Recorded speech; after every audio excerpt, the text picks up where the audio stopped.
This is ChestertonRadio.com. Jack Armstrong! Jack Armstrong! Jack Armstrong, the all-American boy. Wave the flag for us and high, boys. Show them how we stand. Ever shall our team be champions, known throughout the land. Wheaties, breakfast of champions, bring you the thrilling adventures of Jack Armstrong, the all-American boy. Look, I'm just wondering if you ever thought what these three important words, breakfast of champions, really mean. Well, if you'll stay close to that loudspeaker for a few seconds, I think I can give you some very valuable dope about our breakfast of champions. Ready? Okay. In the first place, that combination of Wheaties, milk, and fruit is the year-round training breakfast of hundreds of great athletes, many of them champions in their own line of sport. Great baseball heroes like Bob Feller, Johnny Mize, and Frank McCormick. Football champions like Cecil Isbell, Don Hudson, and Parker Hall. Top-flight golfers like Patty Berg and Byron Nelson. And, why, say, I could go on from now until the cows come home just naming the great sports stars who go for their breakfast of champions almost every morning. But there's another mighty important reason why the name Breakfast of Champions fits this combination of Wheaties, milk, and fruit like nothing else. You see, this extra good breakfast is made up of three champion foods: whole wheat, milk, and fruit. It gives you a lot of good bodybuilding nourishment, the kind of nourishment every athlete needs to help make him a real winner. In a breakfast of champions, you get every bit of the well-known essential nourishment of 100% choice whole wheat. And that includes a good supply of the vitamin we all have to eat regularly, that very important vitamin B1. But remember one more thing about Wheaties, milk, and fruit. They're big-time champions for flavor. And say, if there's a single doubt in your mind about that Wheaties flavor, I suggest you have a heaping bowl full of those extra satisfying whole wheat flakes the first thing tomorrow morning. You'll probably feel like saying, right along with the rest of us, man, oh man, no wonder they call that dish a real breakfast of champions. And now, Jack Armstrong, the all-American boy. Storm warnings have been hoisted in Manila, and the tossing white caps of the harbor shine through the night with their phosphorescent light. Jack, Billy, Betty, and Uncle Jim have returned to Manila from the head-hunting country and are about to shove off in a schooner spindrift to find Professor Loring's wrecked ship. The spindrift is straining at her anchor in the harbor as wind and wave buffet her. But not far away, but hidden by the darkness of the night, the power schooner Black Shark rides at anchor with the unscrupulous adventurer Dr. Shapat and his crew aboard, determined to follow the spindrift to the uranium treasure in the Sulu Sea. And now, while Uncle Jim is ashore in Manila to arrange for clearance papers, Jack and Billy are in the main hold of the spindrift, checking supplies and the diving equipment which have just been loaded. Listen. Well, Jack, that finishes the diving equipment. Everything is here to the last air hose. And Betty's checked all the food supplies, Billy. Move out of the light now. Look over this list that Uncle Jim gave us. Wait a minute, Jack. Betty is looking down the hatch. Wants to tell us something. Hi, Betty. What's the trouble? Jack, can you and Billy come up on deck for a moment? Well, I guess we can, Betty.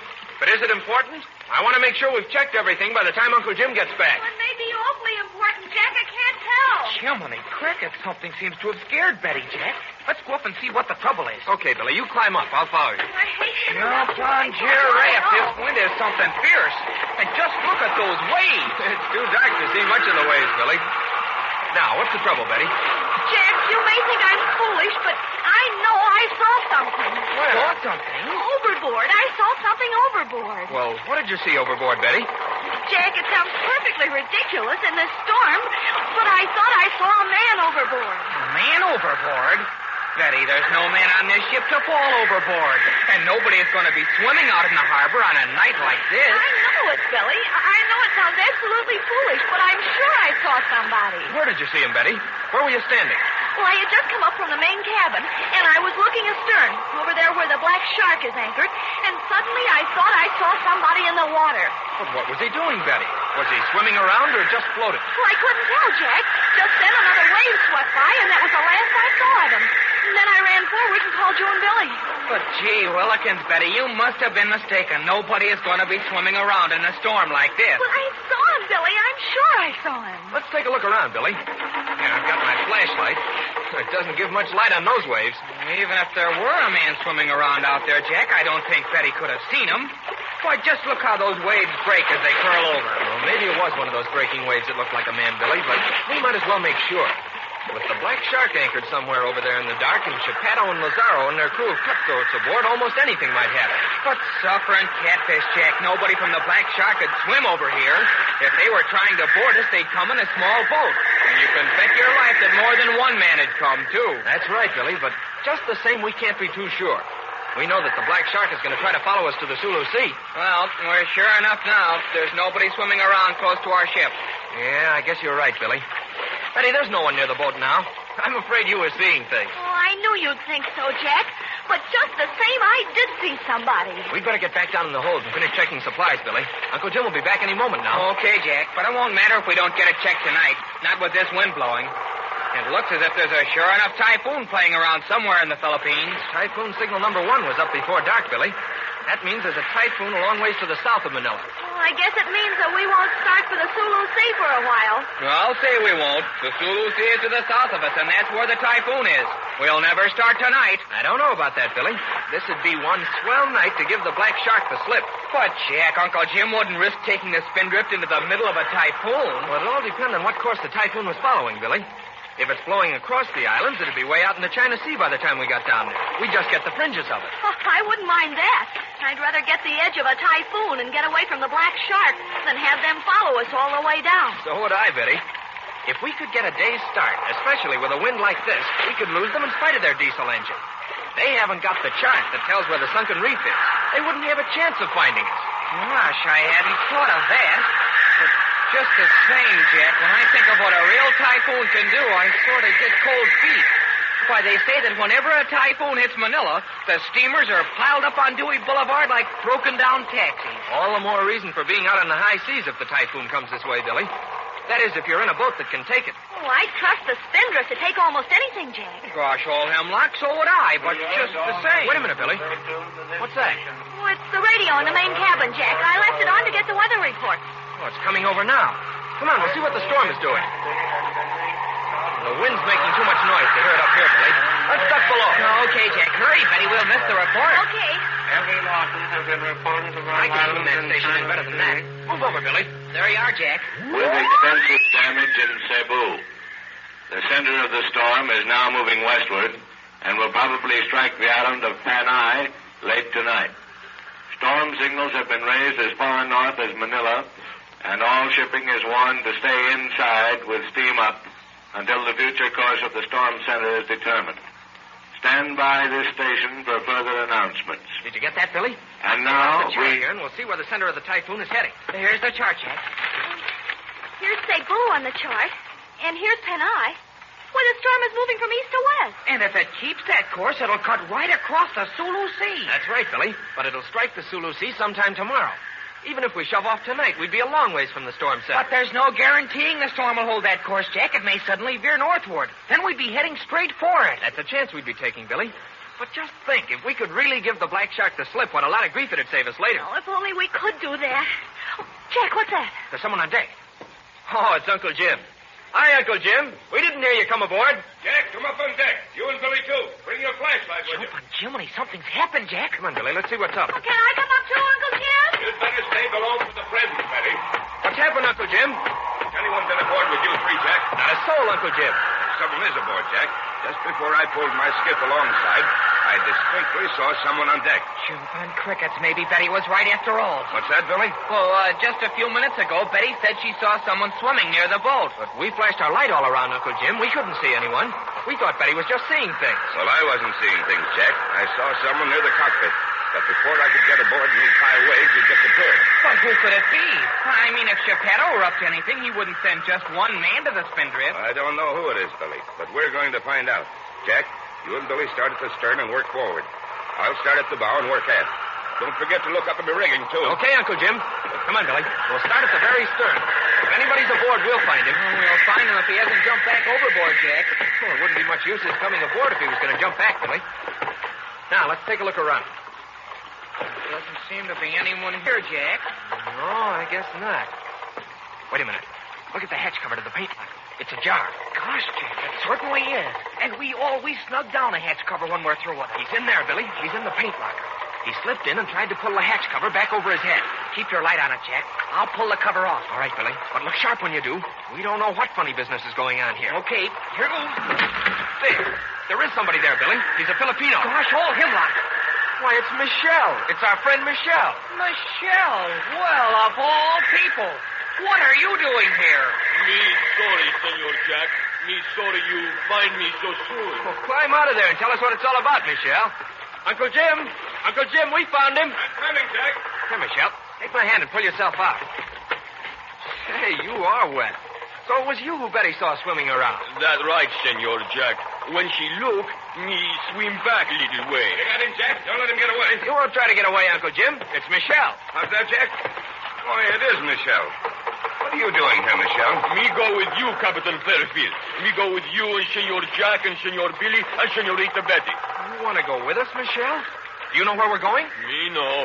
You go to Sulu Sea. You go hunt for sunken ship. You go find treasure on ship. It is treasure, Michelle, but it's not the kind of treasure you're thinking about. It's scientific treasure. Then why Senor Chipato wants so bad, huh? He wants it so he can sell it for a fortune, Michelle. But if we find it, we're going to use it for science. There'll be no fortune in it for us or for you. Me no care. Me want go along you. Let's go down in the cabin where the wind won't bother us, Uncle Jim. We can talk to Michelle better. All right, Jack. We'll all go down. Did you find it, Jack? Who is it? You'd be surprised, Betty. Here, Michelle. We go below here. Michelle. So it was you. Yes, it's me. Me want go Sulu Sea. Now, Michelle, tell us how you knew where we were going. Me talk to sailor a black shark tonight. He tell me everything. He tell me they follow you to Sulu Sea. He tell me when you find treasure, then too bad for you. That's why me come. Me want help you. But, Michelle, why did you stow away? Think maybe you no let me go. Me want go very much. Well, you can certainly come along, Michelle. We can use another hand on the spindrift, especially in this weather. Then you're going, Uncle Jim? You're going to shove off tonight in the storm? That's just what we're going to do, Jack. I've been up to the Weather Bureau. They think we'll miss the center of the storm, and we'll never have a better time than tonight to give the black shark the slip. They can't see us when we shove off. But, Uncle Jim, suppose the storm changes its course. That's a chance we'll have to take, Billy. We've got to get away from the black shark. And if we hit the typhoon, well, we've got the stoutest little ship under us that ever sailed the seven seas. So, on to the Sulu Sea.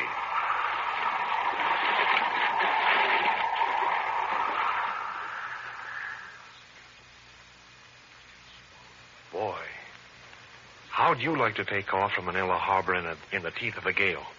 And that's just the beginning of the big wind if the typhoon changes its course and heads north. But say, suppose the black shark also heads out to sea. You can bet that Chipato will do just that if he discovers the spindrift is leaving. Then the spindrift will be in double danger. You won't want to miss what's coming, so be sure to listen in at this same time tomorrow to another exciting episode of The Adventure of the Sunken Reef with Jack Armstrong, the All-American Boy. Listen, here's a reminder that you ought to get your Wheaties Champ Stamp album right up to date as quickly as you can. So if your Wheaties Champ Stamp album isn't complete, right up to date, ask Mother to get a couple of packages of Wheaties for you the very next time she shops. Remember, you can't buy Wheaties Champ Stamps anywhere. The only way you can get them is to buy Wheaties. Have you tried Wheaties? They're whole wheat with all of the bran. Won't you try Wheaties? This is Franklin McCormick saying goodbye until tomorrow for General Mills, makers of Wheaties, Breakfast of Champions, who have just presented another episode of Jack Armstrong, the All-American Boy. The best breakfast food in the land. Wave the flag for Hudson High, boys. Show them how we stand. Jack Armstrong, the All-American Boy. Wave the flag for Hudson High, boys. Show them how we stand. our team be champions, known throughout the land. Wheaties, Breakfast of Champions, bring you the thrilling adventures of Jack Armstrong, the All-American Boy. Meeting of the Sideliners Club will please come to order. This is the first meeting of the Sideliners Club of the Air. I'll ask Larry here to tell you what it's all about. Okay, Larry, go ahead. Well, a sideliner is any normal fellow girl who's got natural ability in sports, but who just isn't in good enough physical shape to get on the team. Well, he's the fellow girl who's always sitting on the sidelines, watching his friends winning their letters and enjoying themselves plenty. And we want to tell the sideliners just how they can help themselves get out of the Sideliners Club, Mr. McCormick. And believe me, this is one club everyone wants to get out of. Swell idea, Larry. Go ahead. Well, if you're a sideliner, just because you haven't put yourself in tip-top physical shape, I think I've got a mighty fine piece of advice for you. Get yourself a regular year-round training program like Jack Armstrong's personal training rules. Here they are. 1, get plenty of fresh air, sleep, and exercise. 2, use a lot of soap and water because cleanliness is mighty important to an athlete's condition. 3, eat a breakfast of champions every morning. And say, that rule number 3 is plenty swell. In the first place, a breakfast of champions, that's Wheaties, milk, and fruit, tastes like a million. Honest, I don't know of any other breakfast dish that's got such a keen flavor as a breakfast of champions. Is that all, Larry? Oh, gosh, no, Mr. McCormick. You've said yourself that Wheaties give us all of the well-known essential nourishment of real whole wheat. And from what I've learned in school, that's a lot of doggone good nourishment. Yes, Larry, a breakfast of champions gives you a lot of good bodybuilding nourishment. The kind an athlete needs to help make him a real winner. And that's just what our Sideliner Club needs to know. And listen, don't put off training. Start your Jack Armstrong training program tomorrow morning for sure. You can do it by having yourself a real breakfast of champions. Okay, Larry, and thanks from all the Sideliners for a great piece of advice. So long, Mr. McCormick. Meeting's adjourned. And now, Jack Armstrong, the All-American Boy. While a distant typhoon sends warning signals flying over Manila, Jack, Billy, Betty, and Uncle Jim are preparing to shove off on their two-masted schooner Spindrift for the Sulu Sea. They're going there to search for some precious uranium-235 lost on Professor Loring's ship when it sank off an uncharted reef. On board the Spindrift is a Filipino named Michelle who had joined forces with him against the unscrupulous adventurer Dr. Chapato. Riding at anchor nearby in the darkness of the stormy harbor is the power schooner Black Shark, on which Chapato and his crew are determined to follow the Spindrift to rob Uncle Jim of his precious uranium. And now, on the Spindrift, while Betty is below checking the last of the supplies, Uncle Jim and Michelle are unfurling the foresail, and Jack and Billy are fighting the whipping canvas of the mainsail, keeping a sharp lookout through the darkness for any sign of the Black Shark. Listen. Don't let the sail get away from you, Billy. We've got to take a reef before we hoist her. Boy, oh, boy. Are we going to need that reef?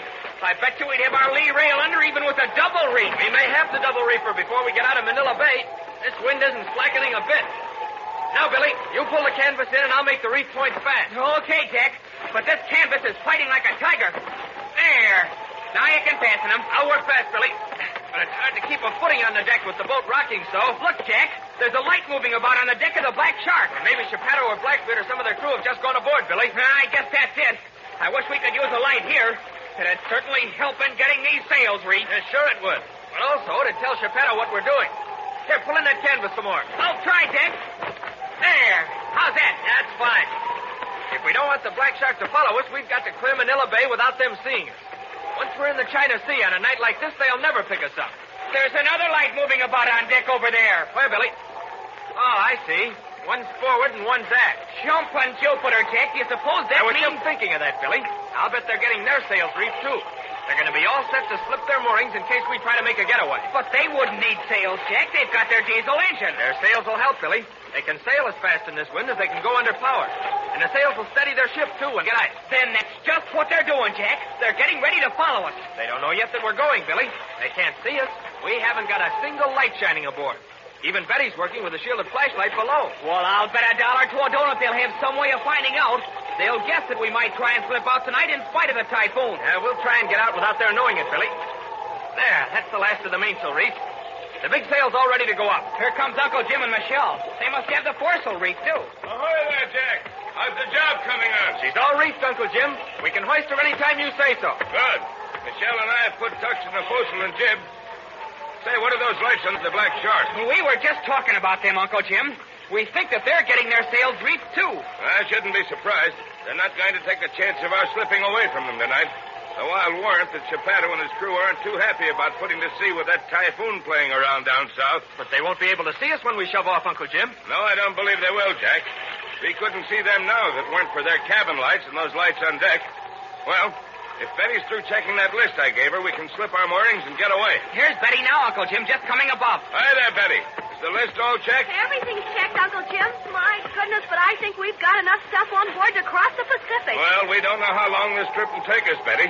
Jack, are all hatches battened down? All hatches are battened down, Uncle Jim. And Billy and I put extra lashings around the heavy stuff in the hold. All lights are out, aren't they? We don't want to betray our move to Chapato and his men. There's not a light on the ship, Uncle Jim. Fine. Let's go below and get one final weather report on the storm. If the typhoon has changed her course and is heading this way, we won't shove off. Come along. Shall I shine my flashlight, Uncle Jim? Not on your life, Betty. I want the Black Shark to think we've all gone to bed. We'll have to feel around in the dark. Here's the radio. I hope there's a weather report on the air. There won't be anything else on the air, Jack. Everyone in Manila has the cold shivers every time a typhoon approaches the islands. I'll have a station in just a minute. No further There. reports have been received from the island of Cebu since communications were severed. But it is believed that the loss of life and property is tremendous. The center of the storm is now approaching the island of Panay, and it is believed the storm will strike out across the Sulu Sea. Gee. However, all vessels in Manila are warned to remain in port with steam up, since the path of the storm may suddenly shift to the northward. Reports from That's enough, vessels Jack. bound Turn it for off. Manila. The storm center is still moving westward, Uncle Jim. But they're warning all vessels here to stay in port, Jack. Gosh, the typhoon may start north at any moment. It may, Billy, but we'll never have a better chance than this to lose the Black Shark. And now everyone on deck. We're going to shove off. Those lights are still moving around on the deck of the Black Shark, Uncle Jim. If we can get clear of the breakwater here before they get started, Jack, we'll be pretty safe. Manila Bay is a big place on a dark night. Uncle Jim, look off the port side of the ship. Is that just a shadow in the waves, or what? I see it, Betty. Do you see it, Uncle Jim? It's too dark to see anything, Jack. Wait a minute. There is something there. It's a small boat, Uncle Jim, and there's somebody in it. He's trying to row closer. Flash that light there for a second, Betty. Just for a second. All right, Uncle Jim. There, look, there's a Filipino in the boat. Turn the light off quick. Michelle, did you recognize the man in that skiff? We know him, Captain Ferryfield. He come from Black Shark. He comes from the Black Shark. Then he's one of Chapato's crew. Jumping crickets, what does he want here? I know what he wants, Billy. Chapato sent him here to see if we were getting ready to shove off. I think you're right, Jack. Now he's going to go back and tell Chapato that we're about ready to start. Then they'll follow right along with us. We won't lose them after all. I'd give a pretty penny if we could keep him from getting back to the Black Shark until after we cleared the breakwater. Hey there, Michelle. What are you going to do? Well, I'll be... Look, Uncle Jim, Michelle has dived overboard. Oh, I can't see him. He's swallowed up by the waves. Flash your light on the water, Betty. See if you can pick him All up. right, Uncle Jim. There he is. He's swimming toward the skiff. He's climbing into the skiff. What in the world? Jack, do you suppose that Michelle is double-crossing us? Do you reckon he's going back to tell Chapato of our plans? I don't believe it, Billy. I'd trust Michelle anywhere. Look, he's in the skiff. He's knocked the other man down. He's picking up the oars. Why, he's rowing back to us. Douse your light, Betty. He can see us all right. You don't want to give Chapato any hint of what's going on. I know what Michelle is doing, Billy. He's going to keep that chap from giving the alarm to the Black Shark. Didn't I tell you we could trust him? But what can we do with the other man? We can't take him to the Sulu Sea with us. Gosh, all fish hooks, Betty. We don't have to take him to the Sulu Sea. We'll just take him with us a little way and then let him go. No, we won't, Billy. We're not kidnapping anybody, even for just a little while. Michelle, come back on board and let that man go. But Captain Ferryfield, me hit him hard. He no can row. Did you hear that, Uncle Jim? Michelle has knocked him cold. Well, that's different. We'll bring him aboard, bring him to his senses, and then send him back. Lend him a hand, Jack. Come on, Billy. Help me get this man on board. No, okay, Jack. Here, Michelle's alongside now. Hey, what a punch you carry, Michelle. Me hit him plenty hard. Grab hold, Billy. Okay, up we go with him. There. Lay him out here, Jack. Let me look at him. He's all right. He'll come to in a minute. Tie his skiff astern, Billy. We'll let him go when he comes to. But we don't have to wait, do we, Uncle Jim? No, Jack, we can start now. He'll come to before we hit the harbor breakwater. You and Michelle go forward. Stand by to slip the mooring. Billy and I'll hoist the mainsail. Aye, sir. Come on, Michelle. Lend a hand forward. Say, Michelle, is there anything you can't do? You can swim like a fish. You can fight sharks. You can hit like a prize fighter. What else can you do? Me do many things, Senor Jack. Me sail boat, too. Me sail Filipino schooner. I'll bet you've never sailed a Filipino schooner in a typhoon, Michelle. No, Senor Jack. Only crazy people take boat out in typhoon. That makes us pretty crazy, doesn't it? You're right. But me go anywhere you go. Atta boy. Now, lend a hand here. You pull in the mooring lines from that buoy and I'll untie her. We'll let her go the moment Uncle Jim gives the word. All right. Me pull hard. That's the ticket. There, she's untied. I'll take a turn around the bit until we get the word to let go. Captain Perryfield, pull big sail up now. Feel the ship heel over, Michelle? Boy, what a time we're going to have. Me no like. But me trust Captain Perryfield. Me trust you. And we trust the spindrift, Michelle. Typhoon or no typhoon. There, the mainsail's up. Put the mooring, Jack. Hoist the jib. Quick. Aye, sir. Come on, Michelle. Let's get the jib up. Throw out that line and I'll take the halyard. We got it, Senor Jack. Up we go. Pull in that jib sheet, Michelle. Atta boy. You good sailor, Senor Jack. You know what to do. You're not bad yourself, Michelle. There, the jib's up. Up to the forecastle now, Jack. Aye, sir. You take the throat halyard, Michelle. I'll take the peak. Ready? Up we go. Boat lean way over, Senor Jack. That's all right, huh? She'll lean further over than this when we get outside, Michelle. But don't worry. The spindrift can lay over on her beam's end and still come up for more. Filipino schooner turn over then, Senor Jack. But a Filipino schooner hasn't a heavy keel, Michelle. There, the forecastle's up. Belay your halyard on this pin. All right. Here comes Senor Billy. Anything I can do, Jack? Not a thing, Billy. Michelle is a first-class sailor. The Black Shark hasn't discovered that we're going yet, Jack. That means her lights haven't moved. He'll discover it fast enough when that sailor doesn't get back on schedule. Let's go aft now with Uncle Jim. That Filipino is gaining consciousness, Jack. We'll have to let him go in a minute. We'll be out of the breakwater pretty soon, Billy. Watch it. Slide overboard in the sloping deck. I won't. Here that chap is now. He's setting up. He's all right now. That Filipino in his boat, Jack. I'll luff up for a moment. Aye, Uncle Jim. Come on, you. The skip is made fast astern. I'll help Uncle Jim with the sheets, Jack. Why, Betty? What's the trouble? Look, Billy. Look at the black shark. Oh, what's the matter? Look at all those lights moving about on deck. They've discovered we're gone, Billy. They're going to follow us. Well, they haven't moved yet, Betty. It'll take them a little while to get started. Trim all sheets, Billy. The Black Shark is starting now. Will be starting soon, and we've got to get clear of that breakwater before she gets underway. Aye, Uncle Jim. Trim full sheets, Betty. I'll take the main sheet. We're going to give the Black Shark the run of its life.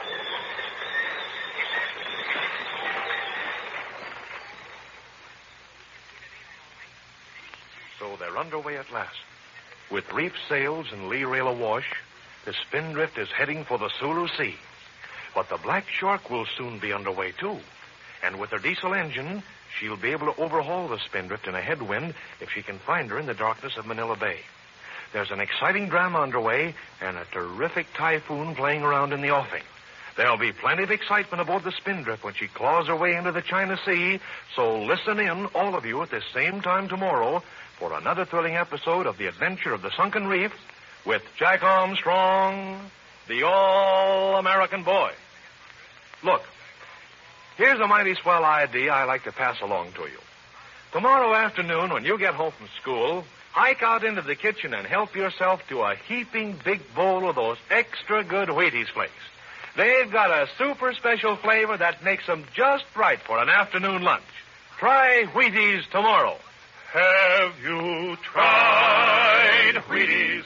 They're whole wheat with all of the bran. This is Franklin McCormick saying goodbye until tomorrow for General Mills, makers of Wheaties, Breakfast of Champions, who have just presented another episode of Jack Armstrong, the All-American Boy. So just buy Wheaties, the best breakfast food in the land. Wave the flag for Hudson High. This is Chesterton Radio, your home for podcasts of works by G.K. Chesterton, plus drama, comedy, mystery, science fiction, big bands, and much more. The soundtrack to your Chesterton day at chestertonradio.com. Wave the flag for Hudson High, boys. Show them how we stand. Ever sharp TV champions, known throughout the land. Wheaties, Breakfast of Champions, bring you the thrilling adventures of Jack Armstrong, the All-American Boy. You know, fellas and girls, Christmas Day is just about over.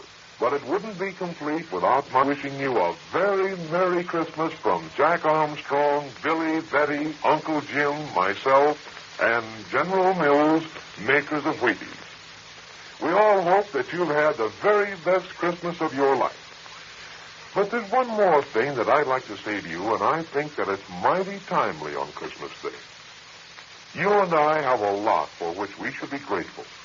We should be grateful that we live in a nation that is at peace with the world, a nation in which we are free to speak, act, and think as we please. If that doesn't seem important to you, just think back for a moment about the pictures and stories you've seen in the newspapers about the hardships suffered by boys and girls in other lands. But our job doesn't end with just feeling grateful. Our job is to show that gratitude, and we can do it by being loyal, trustworthy citizens of the greatest nation on earth. We can show we're grateful by doing every job we tackle to the best of our ability, by obeying our nation's laws, and by keeping ourselves in tip-top physical condition. You see, in these times, the health of a nation plays an important role in keeping it free and independent. That's why General Mills, makers of Wheaties, hope sincerely every friend of Jack Armstrong will do his best to maintain his health by following a regular training program, one like Jack Armstrong's personal training rules. Maybe you have a feeling that it will be a long, long time before you are really helping to make America a stronger and better place to live in. But a whole lot sooner than you think possible, you will be holding down a position of responsibility. And the groundwork you lay down right now is going to have a lot to do with making you a better man or woman in the years ahead. You want to be a champion then. So act and work and train to be a champion now. And now, Jack Armstrong, the All-American Boy.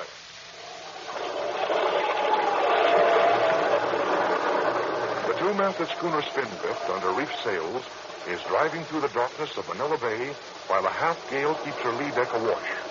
Aboard her are Jack and Billy and Betty and Uncle Jim and Michelle on their way to the Sulu Sea to recover some precious uranium-235 lost on Professor Loring's wrecked yacht.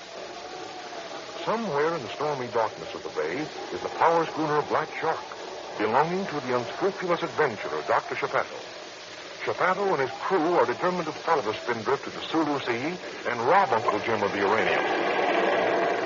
Uncle Jim is risking the fury of a typhoon in order to slip away from the Black Shark. And now, as they approach the China Sea, Uncle Jim is at the wheel, and Jack has just come up from the radio. The others are tending sheets and keeping a sharp lookout for any sign of the Black Shark. Listen. Well, Jack, what are the radio reports on the typhoon? Not very good, Uncle Jim. The typhoon is still to the south of us, but they think it may be heading north. But gosh, Jack, don't they know? Can't they tell? They haven't received any reports since it passed over the island of Panay, Billy.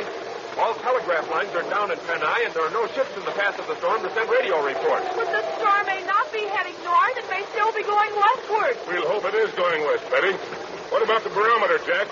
Is it still stationary? No, it's not, Uncle Jim. The glass is dropping a little. Jumping Jupiter, and it was low enough already. It'll drop a lot lower if the typhoon is really heading toward us, Billy. How about the Black Shark, Uncle Jim? Have you seen any sign of her since I went below? Not a sign, Jack. Apparently she doused all lights. And in this darkness, we'll never see her. Unless what, Uncle Jim? Unless the coast defense searchlights of Corregidor pick her up.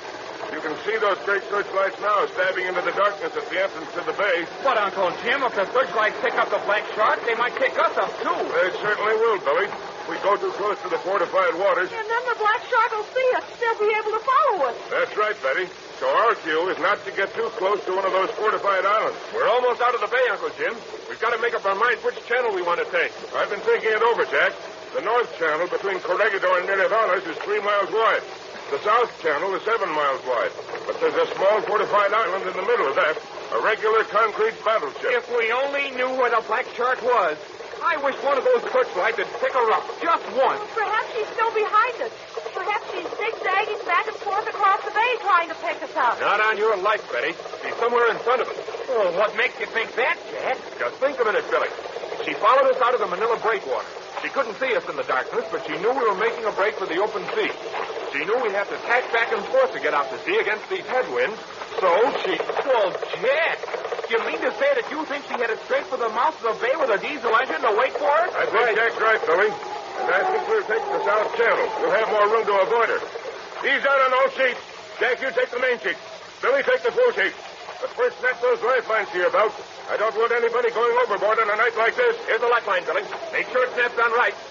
Now let's go to those sheets. Do be careful, Jack. The deck is so slippery and we're heeled over so much. That's enough on the sheets. Make fast. Jack, take a bearing on the Corregidor Lighthouse to check my course. I don't want to run too close to that concrete battleship in the middle of the channel. Aye, aye, Uncle Jim. Give me a reading from the taffrail log, Billy. We've got to navigate pretty carefully to keep out of restricted waters. Hand me the flashlight, Betty. I'll read the log. Keep that flashlight shielded, Billy. We don't know how close the black shark may be. For all we know, she may be only a cable's length away. I'll watch it, Uncle Jim. I'll shield it with my cap. Here we are. We're logging a little less than 9 knots. That's about our top speed, too. How does the light bear, Jack? The light bears about 52 degrees off our starboard bow, Uncle Jim. Good. We hold our course, we'll just clear restricted waters. What's that light ahead of us, Uncle Jim? That's Fort Drum, Betty. That's the little fortified island I mentioned that's built up like a concrete battleship. It's got several batteries of big guns on it. Gosh, I bet an enemy fleet would have a hard time getting into Manila Bay. They'd have to reduce these island forts first, Billy, and then they'd have to clear out the minefield. Look, Uncle Jim. Look to the right of the Corregidor light. A searchlight has just picked up a ship. It's a two-masted schooner, Uncle Jim, and it looks just like the Black Shark. Step to one side so I can see, Billy. By Jove, it is the Black Shark. There's no mistaking the rakish set of those masts. Is she in restricted waters, Uncle Jim? Will I do something to her? I think she's too far out to be in restricted waters, Betty. She's cruising up and down under reefed sails, hoping that the searchlights will pick us up as we go by. The searchlight is keeping right on her, Uncle Jim.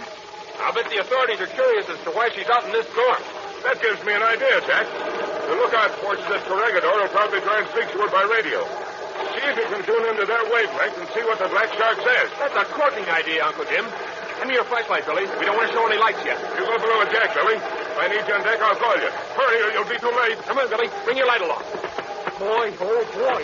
I hope they aren't talking already. Hold the light over here, Billy. I'll look through the book for the Corregidor wavelength. Gosh, old fishhooks, I hope you can find it, Jack. I'd like to hear what your paddle hats are saying when they hail them. Here it is, Billy. 40 megacycles. I'll have them in a jiffy. I hope this typhoon doesn't interfere with the reception, Jack. It won't, Billy. Repeat, please. Here we are. Here's the Corregidor station. Repeat the name of your vessel. The Corregidor lookout speaking. This is the Black Shark of San Francisco. 3 hours out of Manila. That sounds like your paddle voice. You're too close to restricted waters. Why are you cruising around in this weather? We are looking for the schooner Spindrift. Have you picked her up lately? We've picked up no ship lately. What do you want with her? Our owners have ordered her back to port. She has no radio. She is in this vicinity. Please try and pick her up. Please notify us of location if found. We will inform her of owner's instructions. Get that, Jack. The nerve. We will try to pick her up. Stand by at this wavelength. You're warned not to come within 1 mile of any fortified island. We will stand by. Black Shark setting off. Well, I'll be. What do you think of that, Jack? Never mind what we think of it, Billy. Let's tell Uncle Jim. Did you find out anything, Jack? I'll say we did, Uncle Jim. They asked the Black Shark what she wanted. And you'll never guess what he said, Uncle Jim. What was it, Jack? What did the Black Shark say? The Black Shark said that they were looking for us. They admitted it, Jack? Admitted it? Why, they practically boasted of it. They didn't, Jack. They didn't dare. Oh, they did it very cleverly, Betty. They said that the owners of the Spindrift wanted her to return to port. They said we had no radio, and they were looking for us to tell us to return to port. That'd sound reasonable to the authorities, Jack. Especially with this typhoon in the offing. But that isn't all, Uncle Jim. They had the nerve to ask the authorities to try and pick us up with their searchlight. Oh, they did? That's right, Uncle Jim. And they asked the authorities to radio them our position after they picked us up. That was clever of them, Jack. And the request sounds so reasonable that no one would suspect anything. Look, Uncle Jim.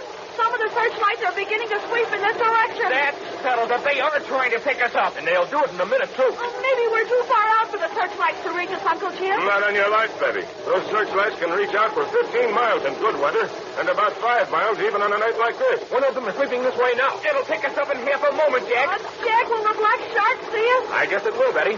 Even if it doesn't, the authorities will radio them where we are. Here comes the light, Jack. You and Billy get below and listen in on that radio again. We've got to find out if the Black Shark learns where we are. The light's on us now. Hey, it is bright. I bet they can see us for miles. The lookout on Corregidor will certainly see us, Jack. The light's staying right on us. Get below to that radio. Come on, Billy. I'm sending a message to the Black Shark in just a minute. We don't need the flashlight now, Jack. There's enough light from the searchlight coming in through the porthole. They aren't going to lose it, Billy, now that they've picked us up. Hurry up, Jack. Get them tuned in. There's the wavelength, Billy. The station is silent. Maybe they're not going to tell the Black Shark. Black Shark, stand by. There they are, Billy. Black Shark, stand by. They're trying to pick up the Black Shark now. It's the Black Shark, standing by. And there is the Black Shark. We've picked up the schooner Spindrift. She's about 2 miles east of Corregidor. Her course is apparently south-southwest. She's reaching for the South Channel. Please acknowledge. Message acknowledged. Can you intercept her? Or shall we send a boat to instruct her to return to port? No. Don't send a boat.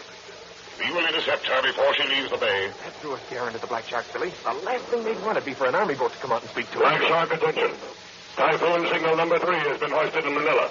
You and schooner Spindrift are advised to return to port with least possible delay. Please acknowledge. Message acknowledged. Please keep searchlight on Spindrift until we intercept her. Black Shark setting off. Did you get that, Jack? Why, they're going to keep that searchlight on us until the Black Shark finds us. That's right, Billy. Boy, but I wish the Army weren't so doggone to blagging to us poor sailors. Come on, let's kill Uncle Jim. Well, Jack, suppose we told the Black Shark all about it. They certainly have, Uncle Jim. They gave our location, our course, and said we were heading for the South Channel. And that isn't all, Uncle Jim.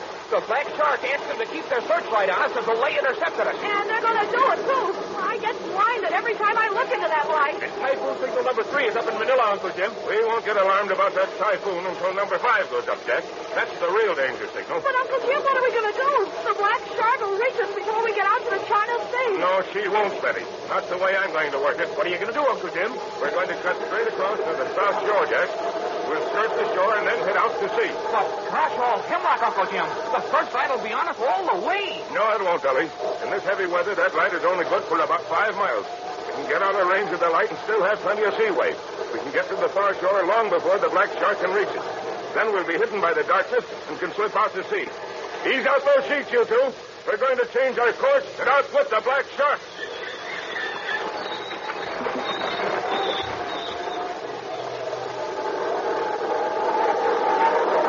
Listen to that wind blow. And typhoon signal number 3 is up, too. Even if Jack and Uncle Jim do get away from the Black Shark, they're going to have their hands full by the time dawn breaks. But say, perhaps they won't give the Black Shark the slip. Chapato is a mighty smart man. He likely guessed what the Spindrift will do in the darkness. If he heads out to the open sea himself, he may pick up the Spindrift at daybreak. And if that typhoon does swerve northward, it'll take a lot of nerve to stay out and face it. There's an exciting time ahead, so be sure to listen here at the same time tomorrow for another thrilling episode of The Adventure of the Sunken Reef with Jack Armstrong, the All-American Boy. You know, there's nothing like combining 2 good things in one. And that's exactly what you do when you eat a breakfast of champions. Yes, you get all of the extra satisfying flavor of Wheaties, milk, and fruit, plus the important nourishment nature has packed away in whole wheat and those other 2 champion foods. So if you'd like to get in on some mighty swell eating and a lot of good bodybuilding nourishment, eat Wheaties, milk, and fruit tomorrow morning. You'll be treating yourself to a real breakfast of champions. Have you tried Wheaties? They're whole wheat with olive bran. This is Franklin McCormick saying goodbye until tomorrow for General Mills, makers of Wheaties, Breakfast of Champions, who have just presented another episode of Jack Armstrong, the All-American Boy. So just Jack Armstrong! Jack Armstrong, the All-American Boy. Wave the flag for us and high, boys. Show them how we stand. Ever shall our team be champions, known throughout the land. Wheaties, Breakfast of Champions, bring you the thrilling adventures of Jack Armstrong, the All-American Boy. Say, here's an imaginary scene that's probably pretty familiar to you. It's about 7 in the morning. Chuck Hale is sound asleep, the covers pulled tightly over his head.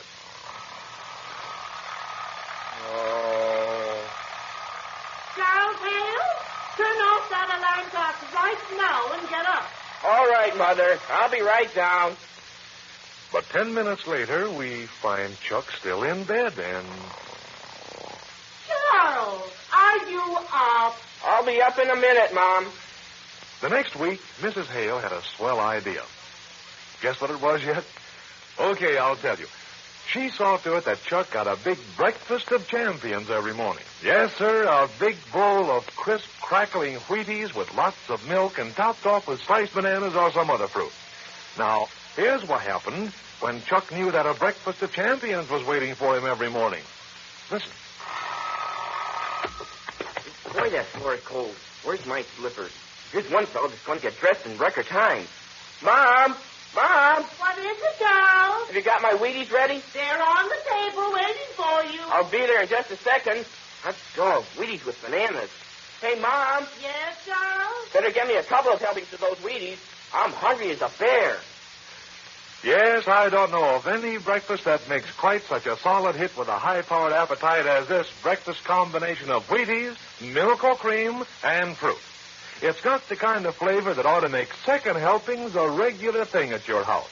Why, say, once you've tasted a breakfast of champions, I'm willing to bet my old mustache cup you'll be an A-number 1 Wheaties fan from here on in. Now, look, why don't you ask Mother right now, before you do another thing, to get the makings of a breakfast of champions from the grocer the very next time she shops. Then eat a man-sized helping of Wheaties, milk, and fruit every morning from now on. See about getting that supply of Wheaties right now. And now, Jack Armstrong, the all-American boy.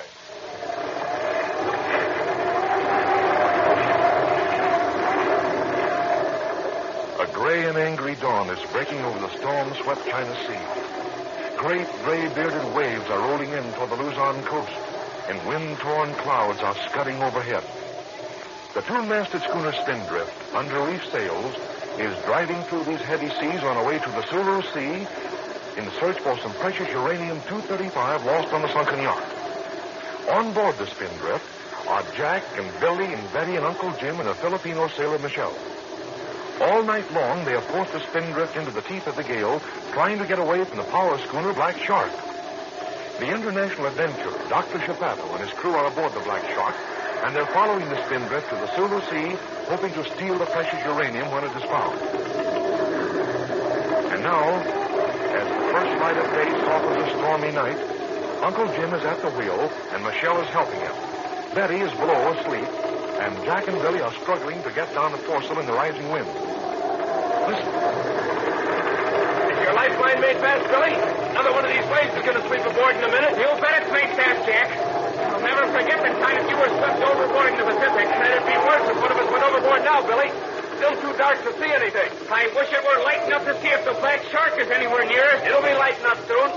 And now let's tackle this boat. It's going to be a job to get it down and furled this way. Okay, Jack. I'll take the big halyard. You take the tow. Let her down, Billy. Look at that sail with the bow. Oh, hold it, Jack. My halyard is shot. Stay there, Billy. I'll grab hold of the canvas and down haul it. Okay. You'll have to catch that with big canvas on the fly, Jack. Oh, there you are. Good boy. It's just as soon hold on to a wildcat. Okay, Billy, she's free now. Lower her away. This is one time I'm glad we have the old-fashioned jam brake, Jack. There's a sail here to come down on a slide, and it's jam sure as anything. This old-fashioned rig is the only rig for a storm, Billy. There, she's down now. Now the real fun will begin. Let's try and gather in that canvas. We'll have to manhandle it in a big way, Jack. This wind wants to tear it to pieces. All right, you're getting it in, Billy. Don't let go. It's trying to jerk loose. There. I'm getting some of it in. Hang on to it, Billy. I'll pass the line around. That's getting it, Jack. I'll get the rest of the sail in now. Yeah, boy. We'll soon have this wildcat tamed. Here, I'll pass the line around the rest of it. Hey, the ship rides better now, Jack, with just the mainsail and jib drawing. Well, we still got the rail under, but she does ride a lot better. Let's get back to the cockpit. Let your lifeline slide along the stanchion cable. This lifeline and I'll never be parted. I hope. I'll feel safer when we're back in the cockpit. We're going to have green water sweeping the deck soon. The forecastle's all such away, Uncle Jim. Good work, Jack. That takes some of the strain off the ship. And it hasn't cut our speed any either, Uncle Jim. This double reef mainsail will give us all the speed we can manage in this sea, Billy. You haven't picked up the Black Shark yet, have you, Jack? It's still too dark to see much, Uncle Jim. All I can see are the tops of the waves and the spray flying about. I think I can make out the Luzon coast against the eastern sky several miles off the port. Jumping Jupiter, we're quite a ways out to sea. That's where we want to be, Billy. The lee shore is a dangerous thing in a storm. Suppose I go below and try to get another radio report on the typhoon, Uncle Jim. No, let Billy go, Jack. I may need you here on deck to help Michelle if we have to run up a storm sail. I'll go, Uncle Jim. Let me know if you see the black shark. We'll tell you if we see her, Billy. You get to that radio. Wait a minute. Don't forget to unsnap your lifeline. Here it is, Jack. I hope that typhoon isn't getting any closer. If the black shark is close to us, Uncle Jim, we'll see her soon. Help me look for her, Michelle. Hey, look, Senor Jack. But maybe black shark got sense. Maybe she go back to Manila. Well, that would be the sensible thing to do, Michelle. But I'll bet $1,000,000 the black shark doesn't go back to Manila. I'll bet she's somewhere in the offing hoping to catch sight of us when daybreak. I'm afraid you're right, Jack. The black shark isn't going to give up until she knows that the typhoon will swoop down on us. Say, Uncle Jim, look how that mainsail is straining. No wonder the canvas doesn't rip to pieces. It will rip to pieces if this wind gets much worse, Jack. Take a look at the barometer and see what the bad news is. Hand me the barometer, Michelle. It's hanging just inside the companion hatch. Me get barometer. Here it is. Me don't like what it say. Boy, I don't like it either. It's dropped 3 points, Uncle Jim. At this rate, it'll soon be down to 27 inches. That's a typhoon reading in any ocean, Jack. But if the center of the storm is still moving westward, it won't get any worse. And if it suddenly moves north, it's just too bad. Look, senor. Me see black shark. You see the black shark? Where, Michelle? Over this way. See? There she is, Jack. To windward of it. What? Why, she's close to it. No wonder we didn't see her sooner. We're between her and shore, Jack. She'll never let us out of her sight again if she can help it. What we do now, Captain Sheriff? We go back to Manila, huh? No, Michelle. We're not turning back to Manila now. We'll get another chance to slip away from her tonight. It'll be too good a chance to miss. We'll never get away from her in good weather. But what if typhoon comes this way, Captain Sheriff? We'll decide about that after we get the latest radio reports from the storm, Michelle. I'm not afraid to take the spindrift into a typhoon, but I don't believe the black shark would dare to face a real blow. Look, Uncle Jim. I think the black shark is changing her course. She's going to close in on us. It looks that way, Jack. She wants to get as near to us as she can, naturally. Well, here comes Billy from below. Hi, Billy. Look, we picked up off the starboard. Look for a catfish. How did the black shark get so close to us without our seeing her? It was just too dark for us to see her before, that's all. Did you get any reports of the typhoon on the radio, Billy? I'll say I did. I just came up to tell you all about it. Did the report say which way the storm was heading, Billy? No, it didn't, Uncle Jim. But a tanker sent out an SOS in the North Sulu Sea. She reported that she was in the exact center of the typhoon. The North Sulu Sea, eh? That's not so good. The center of the storm must be moving northward, Uncle Jim. Not quite, Jack. More northwestward. If it holds that course, she'll still miss us. What if it bears north, Uncle Jim? We'll run right into it. Perhaps, Billy. Watch it. There's a big wave coming aboard. Hold on, Billy. She's going to sweep the deck. Look at her come.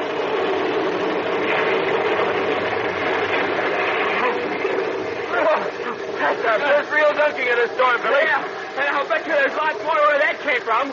Oh, jumping Jimmy, there's Betty coming up from the forward cabin. She better be careful. Betty, put on that lifeline before you come aft. I will, Uncle Jim. I'm putting it on now. Hi, Betty, why did you come on deck? You didn't get any sleep last night. I couldn't sleep, Jack. I couldn't stay in my bunk without holding on. Oh, there's the black shark. Yeah, she outguessed us last night, Betty. She figured out just where we'd be.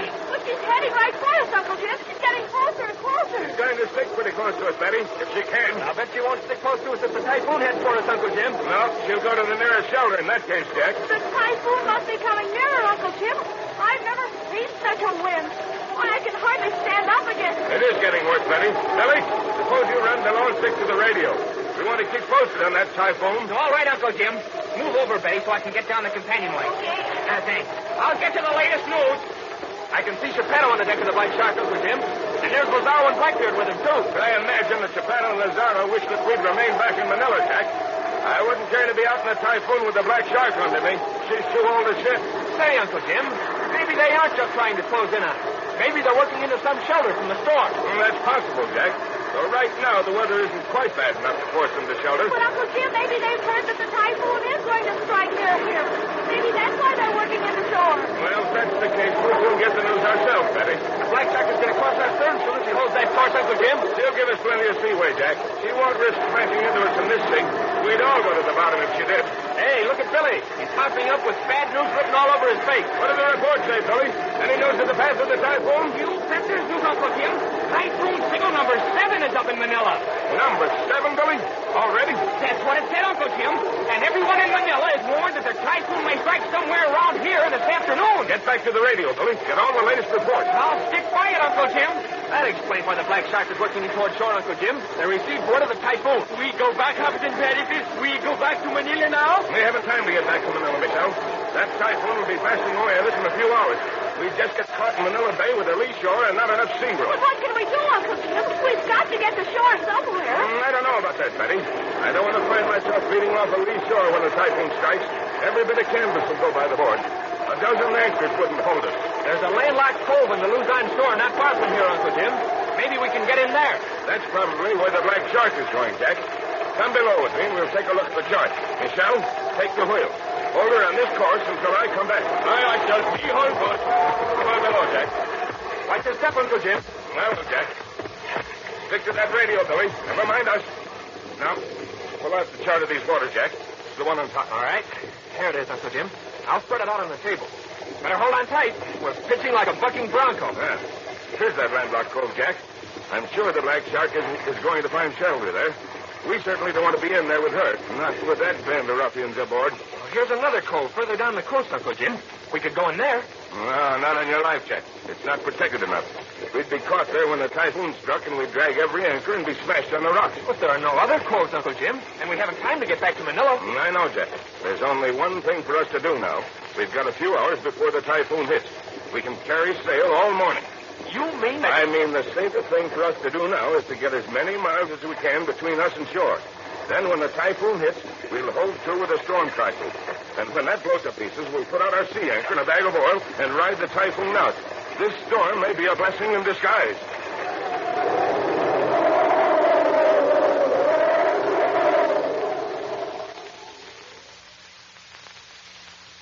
Did you get that? Uncle Jim is going to ride the typhoon out.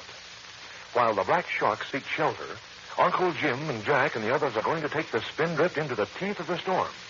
They know the Spindrift is a sturdy ship. You've heard of hurricanes, haven't you? Well, let me tell you that a Philippine typhoon is a couple of hurricanes rolled into one with a couple of gales to spare.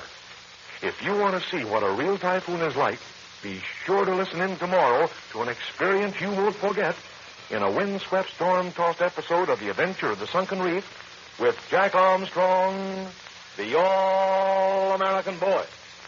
Look, if you've been thinking of treating yourself to a breakfast of champions one of these mornings, let me give you a tip. There's no time like the present to get in on the extra good eating this combination of Wheaties, milk, and fruit is handing out. So tomorrow morning, for sure, have a nourishing, extra good breakfast of champions. Have you tried Wheaties? They're whole wheat with all of the brand. This is Franklin McCormick saying goodbye until tomorrow for General Mills, makers of Wheaties, Breakfast of Champions, who have just presented another episode of Jack Armstrong, the All-American Boy.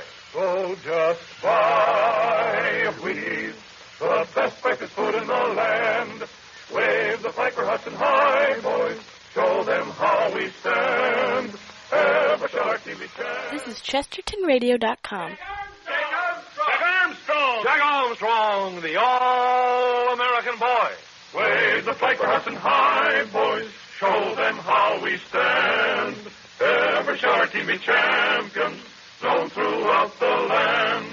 Wheaties, Breakfast of Champions, bring you the thrilling adventures of Jack Armstrong, the All-American Boy. Listen, I'm going to have our sound effects man produce a sound that's mighty popular around the country today. I want you to listen and see if you can recognize it. Okay, Mr. Sound Effects Man, let's have it. Did you get that? Well, it was the sound of a basketball swishing through the net on a basket. Yes, we're right smack in the middle of the basketball season, and I think you'll agree with me that it's a mighty fine sport. But I'm just wondering whether you're getting all the fun you can out of basketball. I'm just wondering if you're a sideliner, that is, watching your friends having all the fun while you sit on the sidelines. Well, if you've got natural ability in basketball, and if you've got your mind made up that you want to be a leader in sports, let me give you some valuable advice. Get yourself a training program and stick to it. And about the best training program I know is Jack Armstrong's set of year-round personal training rules. Now, I'm going to give you those rules point by point in just a second. But before I do, I want to remind you that you've got to mean business when you're training. You've got to follow every rule right to the letter. Now, here are Jack Armstrong's 3 training rules. Listen carefully. 1, get plenty of fresh air, sleep, and exercise. 2, use a lot of soap and water because cleanliness is mighty important to an athlete's condition. 3, eat a breakfast of champions every morning. Now, those are plenty simple, aren't they? And say, rule number 3 is going to let you in on lots of valuable nourishment and a lot of real pleasure. That's for sure. Why, I don't know of any other breakfast dish that packs as much downright delicious flavor as that championship combination of Wheaties, milk, and fruit. It's got a flavor that's absolutely different from anything else you've ever tasted. And believe me, it's the kind of flavor that'll make you want to be darn sure that breakfast of champions is parked right in front of you every morning. So start training tomorrow morning by eating a keen-tasting, nourishing breakfast of champions with all the real whole wheat goodness of Wheaties. And now, Jack Armstrong, the all-American boy. The two-masted schooner Spindrift is hove to under a storm trysail while a terrific typhoon batters her in the China Sea. Mountainous waves rush from windward as though to engulf her in foaming walls of water, but the sturdy ship fights her way to the seething top of each wave. A savage wind is clawing at her one storm trysail, trying to rip it to pieces, but the heavy canvas holds, and the little ship keeps the boat pointing right into the fury of the gale. Wave after wave sweeps the deck from stern to stern, and no one can stay above deck for long. Right now, everyone is below. Uncle Jim is plotting the course of the storm on his chart. Michelle is working the bilge pump, trying in vain to keep the cabin dry. Betty is trying to prepare a cold meal out of hardtack, and Jack and Billy are about to go above for a few seconds to inspect the all-important storm zone. And everyone is hanging on to something to keep their feet as the schooner is tossed about by the buffeting waves. Listen. Easy there, Jack. Where are you going? Billy and I are going to take a look above, Uncle Jim. We want to see how the storm zone is taking. All right, Jack. There's nothing you can do to help that sail if it does go. Don't forget your lifelines. Don't worry, Uncle Jim. You couldn't make me forget my lifeline. Take a reading of the barometer as you go by, Jack. What does it say? It's just under 27 inches, Uncle Jim. It's still dropping. That's something you'll not soon forget, Jack. A man can sail the 7 seas for a lifetime and never see a glass like that. Once is enough for me, Uncle Jim. Come on, Jack. Pull the hatch back quickly, Billy. We'll get up in the cockpit and close it before the next wave comes aboard. Here, I'll lend you a hand. Okay. Oh, boy, what a wind. It blows the breath right out of your body. Close the hatch, Billy. Quick, here comes a large wave aboard. Okay. Now snap that lifeline to your belt quick before the wave hits us. Snap fast, Jack. Hang on. The storm is still holding, Billy. It may see us through. It ought to hold. It's 4 thicknesses of heavy canvas. Did you ever see such waves in your life, Billy? Oh, I didn't realize the ocean had kicked up so much, Jack. And look what the wind does to the tops of the waves. Why, it cuts them flat. If this sail ever goes, Billy, we'll have to get that sea anchor overboard in a hurry. We'll broach, too, broadside to these waves. Why, the whole ship will be knocked flatter than a pancake. Do you suppose we turn over, Jack? I don't know, Billy. If we do, it's all over for us. But we'll certainly be knocked over on our beam's end. Let's go back below, Jack. I can't catch my breath in this wind. Okay, Billy, wait till we get to the top of this wave. Grab hold of the hatch. As soon as the wave sweeps us, we'll open up and duck below. Don't forget to unsnap your lifeline. I won't. Say, there's a real wave coming out. Oh, all right. Let's slide the hatch back. Come on, Billy. Get below, quick. Okay. Now, push her shut. There. Everything all right, Jack? The sail's still holding, Uncle Jim. But if this wind gets any stronger, it won't hold for long. If that sail goes, we'll be in for some real punishment, Jack. I think we'd better get that sea anchor overboard now. Oh, what was that noise? That's the sail, Betty. It's gone. Hold on, everyone. We're going to broach. Oh, what's happening to the boat? It's turning over. Hold on, Betty. We're broadside to the waves. We're being knocked over on our beam's end. Everyone all right? I guess I'm all right. I cracked my head, Uncle Jim, but it's still alive. We're all right, Uncle Jim. But half the stuff in the cabin is broken loose. Hold on. Here we go again. Look sharp, Jack. We'll go to the bottom if this keeps up. We've got to get that sea anchor overboard. You and I'll go on deck and do it. Can I help, Uncle Jim? Yes, Billy. While Jack and I are getting the sea anchor overboard, you fix up the oil bag. Oh, you mean that bag full of oakum, Uncle Jim? locker here with a can of oil. Pour the oil into the bag of oats and bring it forward to us. But don't forget that lifeline. Hold on. We're about to be knocked over again. Quick, Jack. Open the hatch. It's open, Uncle Jim. Slip on that lifeline when you get in the cockpit. All right. Let's go. Here's the lifeline for you, Uncle Jim. I've got my line made fast. Good. Mine snapped. Look out. We're going to be knocked flat again. Are you all right, Jack? I'm still with you, Uncle Jim. We'll work our way forward. Keep on your hands and knees. Never let go of anything for an instant. Come on. This wind wants to pick me up and throw me overboard. I can hardly crawl against it. Keep on, Jack. You're doing fine. I hope the sea anchor isn't fouled. It shouldn't be. It's lashed down, all ready to go overboard. Hold on, Jack. Here comes another wave broadside to us. It's going to break completely over the ship. I'm holding on with two hands. Here she comes.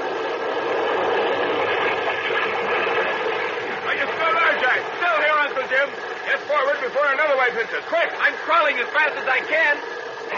This wind is something else. It's the cable to the sea anchor all ready to run out once she goes overboard, Jack. You bet it is, Uncle Jim. I checked it myself. We'll be up there in a second. If we stay broadside to these waves in another moment, we'll founder. The spindrift can't take many more of these. Look out, Uncle Jim. Here comes another one. I see it. This is the worst one of all. Look at it rush at it. Hold him tightly, Jack. This is a bad one. Look out.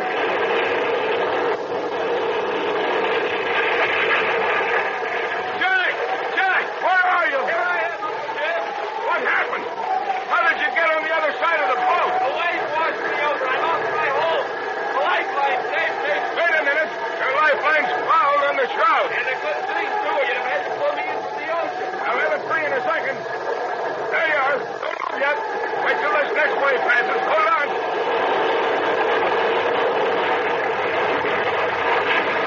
Are you all right, Jack? I'm all right, Uncle Jim. I'll be right with you. Quick, Jack. We've got to get to that sea anchor. Here I am, Uncle Jim. We can get to that sea anchor now. Still lashed down, Jack. It looks as though that knot is jammed, too. I'll cut it, Uncle Jim. Wait a minute, Jack. Make sure the small outhaul line is clear, too. We'll need that to run off the oil bag to the sea anchor. It's all clear, Uncle Jim. Shall I cut it now? Stay to windward of it when you cut it, Jack. When the wind catches hold of that large canvas funnel, it's going to blow it out to leeward. I'll watch it. There, she's cut. Look at the wind taking. Watch this next wave, Jack. Hold on.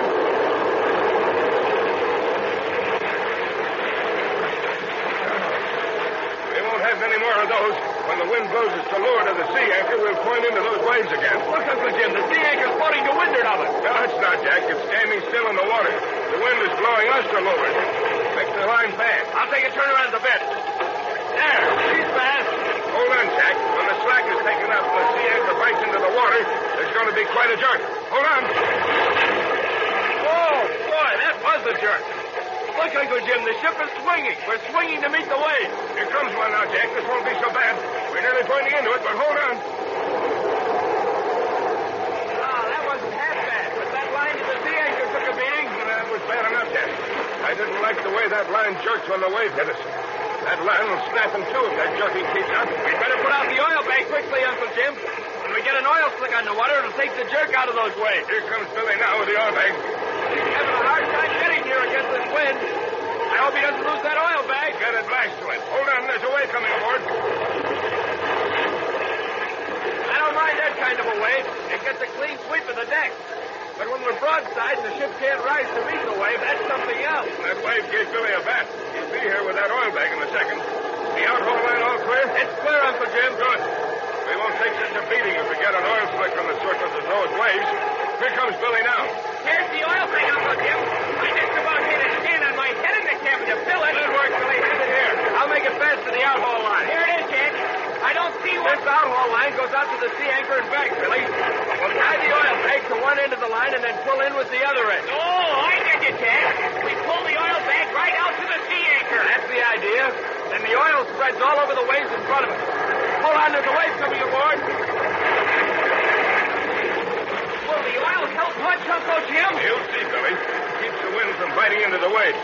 The waves are just as high, but they're much smoother. The oil bag is made fast, Uncle Jim. Pull it out, Jack. That's the way. How far out is the sea anchor, Jack? It's out quite a ways, Billy. It's out beyond the next wave.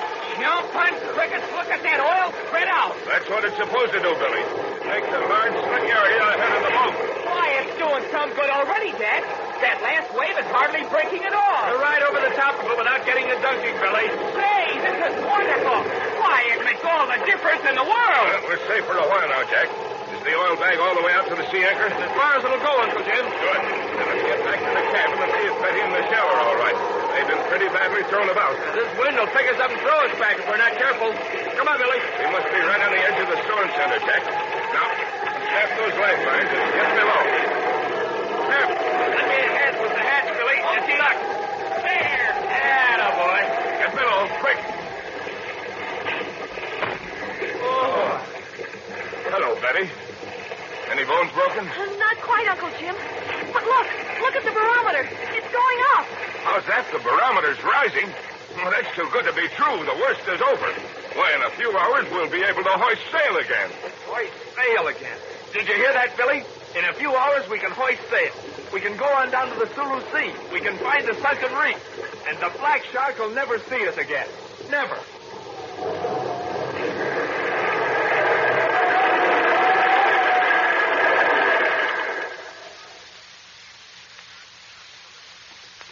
Never? Well, hardly ever. Has Jack forgotten that the black shark has a radio on board? And if the spindrift is seen by another vessel, she'll certainly be reported.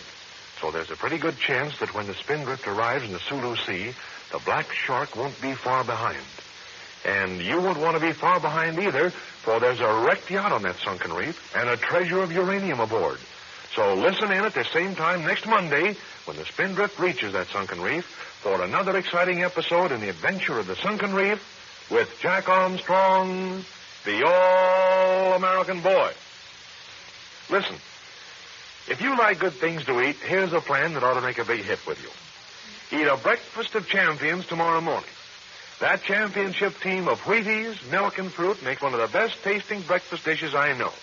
Then, tomorrow night, just before you go to bed, have a big bowl of those extra good whole wheat flakes with milk or cream. But right now, I suggest you check up on the supply of Wheaties and make certain that there are plenty. If the supply is running a little low, remind Mother to get you a couple of packages tomorrow. But be sure you ask for Wheaties, the one and only Wheaties. Have you tried Wheaties? They're whole wheat with all of the brands. This is Franklin McCormick saying goodbye till Monday for General Mills, makers of Wheaties, Breakfast of Champions, who have just presented another episode of Jack Armstrong, the All-American Boy. So just buy Wheaties, the best breakfast food in the land. Wave the flag for Hudson High, boys. Show them how we stand. Jack Armstrong! Jack Armstrong, the All-American Boy. Wave the flag for Hudson High, boys. Show them how we stand. Ever shall our team be champions, known throughout the land. Wheaties, Breakfast of Champions, bring you the thrilling adventures of Jack Armstrong, the All-American Boy. Say, when it comes to holding down one of the most interesting and exciting, yes, and sometimes one of the most dangerous jobs in the world, how would you like to trade places with Captain Bob Bartlett, the Arctic explorer? Think of it. You'd live for months in the land of ice and snow. You'd travel miles and miles across the frozen wilderness of the Arctic, where the winds howl constantly. You'd cross the ice barriers and deserted, snow-covered plains where few white men had ever set foot. You'd feel the deep, penetrating cold of the North Country, a wintry chill that blasts the temperature down to 20, 30, 40 degrees below zero. Yes, sir, that's the kind of weather Captain Bob Bartlett faces on his Arctic exploring trip. And if you were traveling in the frozen north with Captain Bob, one of the first things I'm sure you'd learn would be to wear extra heavy clothing and to carry plenty of good, nourishing food along with you. The kind of food that supplies lots of fuel energy units to help keep you warm. And here's a big surprise. One of the very best heat-producing foods you could take on your Arctic exploring would be those crisp, toasted flakes of good whole wheat, the one and only Wheaties. Just you listen to what Captain Bob Bartlett says about Wheaties. He tells you, if you want to know how important it is to eat a good big breakfast, Spend some time up in the frozen north, where it's not unusual to find the temperature 40 below zero or even lower. That's why I never go on an expedition without Wheaties. A heaping bowl full of Wheaties with plenty of milk or cream, sugar, and fruit is a real breakfast of champions. The kind of breakfast a fellow appreciates when he finds himself surrounded by mile after mile of ice and snow. Yes, Captain Bob knows what a good cold weather food Wheaties are. And do you know why Wheaties are okayed as a champion winter breakfast dish? It's because of those important fuel energy units I mentioned. Wheaties are jam-packed with fuel energy units to help keep you warm. This means if you prefer those extra good Wheaties flakes in chilly weather, you don't need to switch over even once to a hot-cooked breakfast. Wheaties are every bit as good at helping to keep you warm as an equal serving of hot whole wheat. You see, it's a mighty wise idea to stick to Wheaties this time of year. You're getting all of the well-known essential nourishment of real whole wheat. You're getting a flavor that hits the spot every morning. And you help yourself to a big supply of fuel energy. Ask for Wheaties tomorrow. And now, Jack Armstrong, the all-American boy. The two-masted schooner Spindrift, with Jack, Billy, Betty, and Uncle Jim and the Filipino Michelle aboard, has fought her way through a terrific typhoon and has now arrived in the Sulu Sea. A gentle breeze has carried her along over smooth seas, and she has now arrived at the exact spot in the ocean where Professor Loring's chart indicates that his yacht was wrecked. In that yacht is a quantity of precious uranium-235, which Uncle Jim needs to recover for his experiments in atomic power.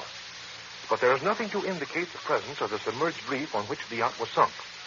And so now, while the Spindrift is standing by with all sails down, while her crew unload the autogyro plane, which Uncle Jim brought along to help find the sunken yacht, the foresail gap, which has been rigged up as a derrick boom, and Jack and Billy and Uncle Jim are hoisting the autogyro out of the ship's hold, while Betty and Michelle stand by to assist. Listen. Uncle Jim, I told Billy to sit on the tail of the fuselage to keep it down as we hoisted her. Good. Help me pull and we'll hoist her up. Betty, you and Michelle stand by to keep the fuselage from scraping on either side of the hatch. All right, Uncle Jim. I'll stand on this side, Michelle. You stand on that side. Everyone all set? All set, Uncle Jim. All right, Jack. Heave. She's coming up. Oh, my, Jack, I don't see how just you and Uncle Jim can raise her by yourselves. Block and tackle does the trick, Betty. Watch it, Betty. She's swinging too much to your side. I'll push her over, Uncle Jim. There. She's right in the middle of the hatch now. Keep on pulling, Jack. We'll have her above deck in a moment. We were lucky the typhoon didn't smash her up, Uncle Jim. We can thank you and Billy for that, Jack. You did a splendid job of lashing down everything in the main hold. Keep the tail of the fuselage down, Billy. She's going to scrape. I'll do my best, Jack. There. She's clear now. We'll raise her just a little higher, Jack. Then we can inspect her pontoons before we swing her overboard. Well, they looked all right in the hold, Uncle Jim. But maybe they won't look so well in this bright sun. All right, Jack. This is high enough. I'll swing her over the starboard deck, and we'll look at the bottom of the pontoons. This pontoon looks all right, Uncle Jim. I don't see a scratch on it. That's great. This one looks sound as $1, too. I think we can set her overboard now, Jack. Swing the gaffway out. Watch out for your head, Michelle. Here goes. That's enough, Jack. Now lower her away. We'll put her in the water and gas her up. It's a good thing the sea is so calm. Oh, we couldn't have set her overboard in the rough sea, Betty. Easy now. She's almost touching the water. There she is, Michelle. Climb down to her and unhook the block and tackle. Then make a breastline fast. While you're doing that, Michelle, I'll have Billy get up the gas cans in the hose. Billy, bring those gas cans on deck. All right, Uncle Jim. Do you think it'll take long to find the submerged reef and the sunken yacht, Uncle Jim? We may never find them, Betty. Professor Loring may not have been sure of his position when he marked it on the chart. On the other hand, we may spot them at once.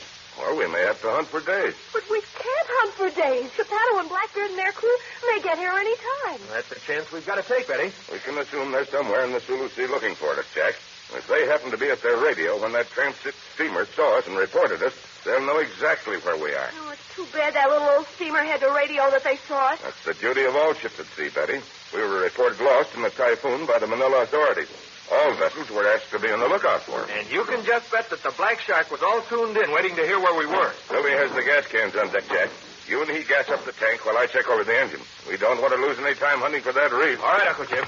Here's the gas, Jack, and the hose and funnel, too. Okay, Billy. I'll take the hose to the autogyro. Betty, you hold the funnel in this end of the hose while Billy pours the gas. All right, Jack. Give me the end of the hose, Billy. I'll lash it to the rail. Okay. It won't take much gas to fill that tank, Betty. I put some gas in before we hoisted her out of the hold. Now, I'll hold the funnel, Billy. Are you ready, Jack? Just a minute, Betty. Got to unscrew the top of the gas tank. I still don't understand how the autogyro flies without wings, Billy. It's all in the rotors, Betty. They go round and round like a windmill and keep it up. I know. I've seen her fly, but I just can't get used to an airplane without wings. All right, Billy. Start pouring the gas. You hold the funnel there, Betty. There, that's right.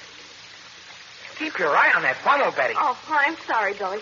I was looking around the horizon for the black shark. I just know she's going to appear the moment we find the sunken yacht. Well, that's why we've got to hurry. If they catch us on the high seas out of sight of land this way, they'll be a tough bunch to handle. But there's not a sign of her on the horizon. And I'm afraid of sharks, too, Billy. If Uncle Jim and Jack have to put on those diving suits and go way underwater, the sharks may come around. Well, I know, Betty, but... Oh, wait a minute. Here, we need another can of gas. This can ought to fill the tank. Hold that funnel up. There are sharks here, aren't there, Billy? Yeah, you bet there are, Betty. But Michelle says he can scare them off, and he can fight them off with his knife, too. I've seen him do it. Easy there, Billy. She's almost full. She is full. If the engine runs all right, they're all set to start off, Betty. And I still don't see a sign of the black shark on the horizon. Billy, come down here a moment. Oh, coming, Uncle Jim. Pull the hose on deck, will you, Betty? I'm going to board the autogyro. What can I do, Uncle Jim? Jack and I are all set to take off, Billy. We're going to search in a wide circle, keeping the schooner in the middle of our circles. You keep an eye on us. If we have to make a forced landing, you and Michelle hoist sail and come and pick us up. But gosh whiz, Uncle Jim, you don't expect anything to happen, do you? Well, I don't know, Billy. This engine's been shaken about quite a bit in that typhoon. Anything might happen. But you keep an eye on us. If we come down and don't go back up in a minute or two, come and get us. I'll keep an eye on you every second, Uncle Jim. And you can keep an eye out for the black shark. Maybe you can see her when you're up in the air. We'll do that, Billy. Hop off now. I'll unfold the rotors as soon as we drift away from the schooner, Uncle Jim. All right, Jack. Cast off. This breeze will push us away in no time. Stand by for the line, Billy. I'll heave it to you. I've got it, Jack. You can start unfolding the rotors, Jack. I'm doing that, Uncle Jim. Well, say, they just spring out into position, don't they? Now sit down in the cockpit beside me. Pull that cowling back over our heads. The engine noises won't bother us then. Back she comes, Uncle Jim. Hey, it gets hot in here in no time. We'll get ventilation when we get going. Let's see if the inertia starter works. The starter works all right. The engine's working too, Jack. Hey, this noise-proof and closed cockpit is something. Will it take long to warm the engine up? She's warm before she starts in this climate, Jack. See how she's revving up already. That oil temperature's climbing, too. We'll taxi along the water for a while until she gets good and warm. Boy, oh boy, I'd forgotten what speed is like. Look at those pontoons knifing through the water. Yeah, a little faster than the schooner, eh, Jack? Watch those rotors pick up speed as they go around. I wonder if I have the power to for this tack off. We're off, Uncle Jim. We're off the water already.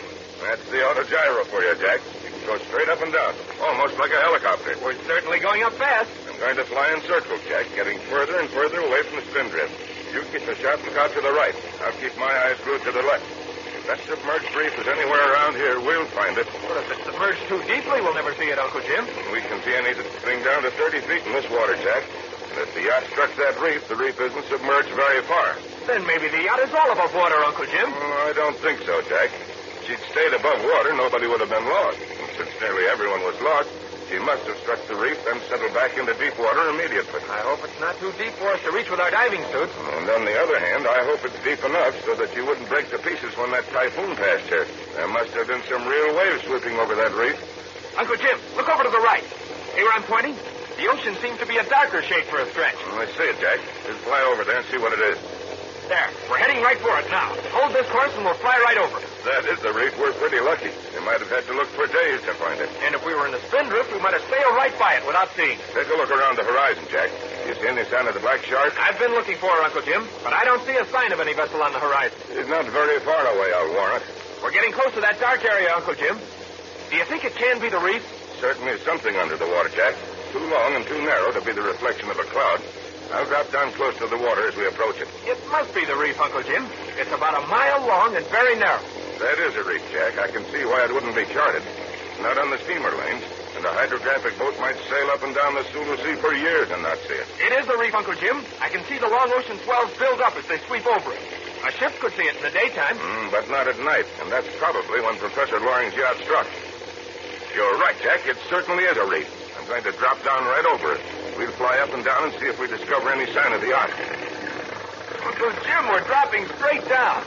Say, I like this autogyro. So do I, Jack.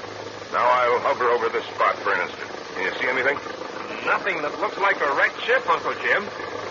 But I can't get over the way this autogyro can stay almost still and keep up in the air. Look out, we're almost touching the water. I won't go any lower, Jack. We'll fly along the reef and see what we can see. Look sharp now. I'm not missing a thing, Uncle Jim.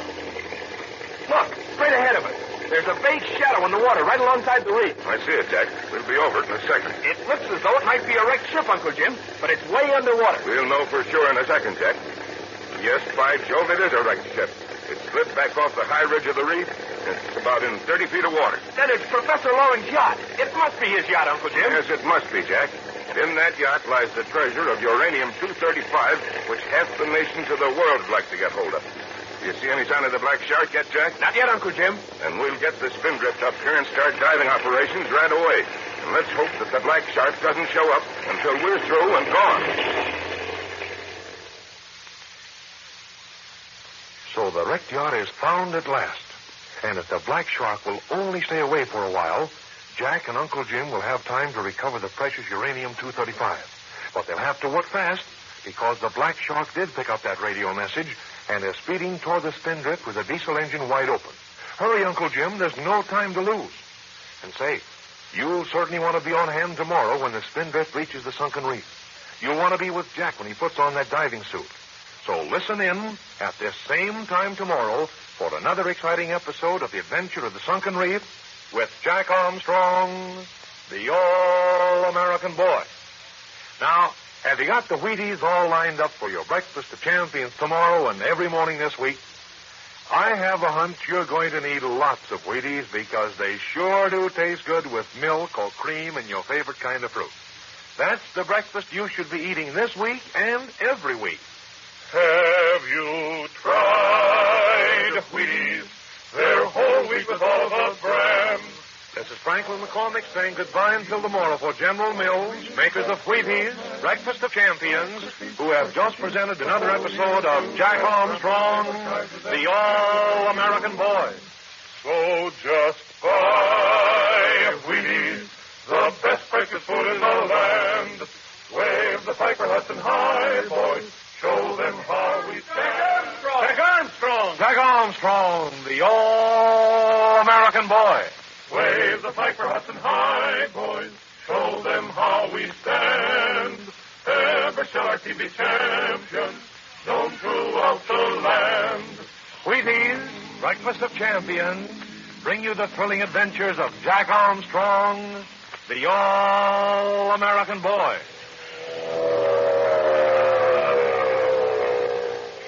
Fellows and girls, hear that sound? It's the terrific pulsating roar of a racing motor. It's the shriek of racing tires traveling at 100, 120, faster than 150 miles an hour. For nearly 24 consecutive hours, that car has been hurtling around the track, longer than any car has ever traveled at such speed before. Who's at the wheel? Our real champion, you can bet. Our record-breaking driver that has probably traveled farther in an automobile than any other man. Over 1,500,000 miles. He's recognized as the safest driver in the world. It's Ab Jenkins of Salt Lake City. Yes, it's a fact. Ab Jenkins has ridden in almost every kind of racing car, from a lightweight doodlebug to a streamlined airplane engine-powered car. And in years of speed driving, he has never had a single accident. Ab tells us this is mainly because he has good nerves and because, now get this, fellows and girls, because he keeps in training. You can see for yourself, in just about every kind of sport, including auto racing, it's true that training helps build champions. And Ab Jenkins personally recommends that you follow the 3 easy training rules that I'm going to give you right now. First, get plenty of fresh air, sleep, and exercise. Second, use lots of soap and water every day to help yourself keep clean and well. Third, eat a genuine athlete's training breakfast in the morning. A heaping bowl full of Wheaties, those tasty flakes of good, nourishing whole wheat with lots of milk or cream and a glass of fruit juice. Ab Jenkins himself says, I'm in favor of Jack Armstrong's training rules for any fellow or girl who wants to improve at sports. And this champion speed driver goes on to say, If you ask me what I think of Wheaties for breakfast, I say swell. I've found that whole wheat is a mighty good food. And in Wheaties, you get this important grain in crispy flakes that taste like a million. Wheaties with plenty of milk or cream and fruit are a real breakfast of champions. Now, why don't you take a tip from Ab Jenkins? Get into the swing of championship training with a breakfast of champions tomorrow morning. And to do that, you'll want to ask for Wheaties. And now, Jack Armstrong, the All-American Boy. Jack and Uncle Jim have located the submerged reef in the Sulu Sea where Professor Loring's yacht sank with a quantity of precious uranium-235 aboard. They spotted it by going aloft in their autogyro. Now they are back on board their schooner Spindrift with Billy and Betty and the Filipino Michelle approaching the hidden reef.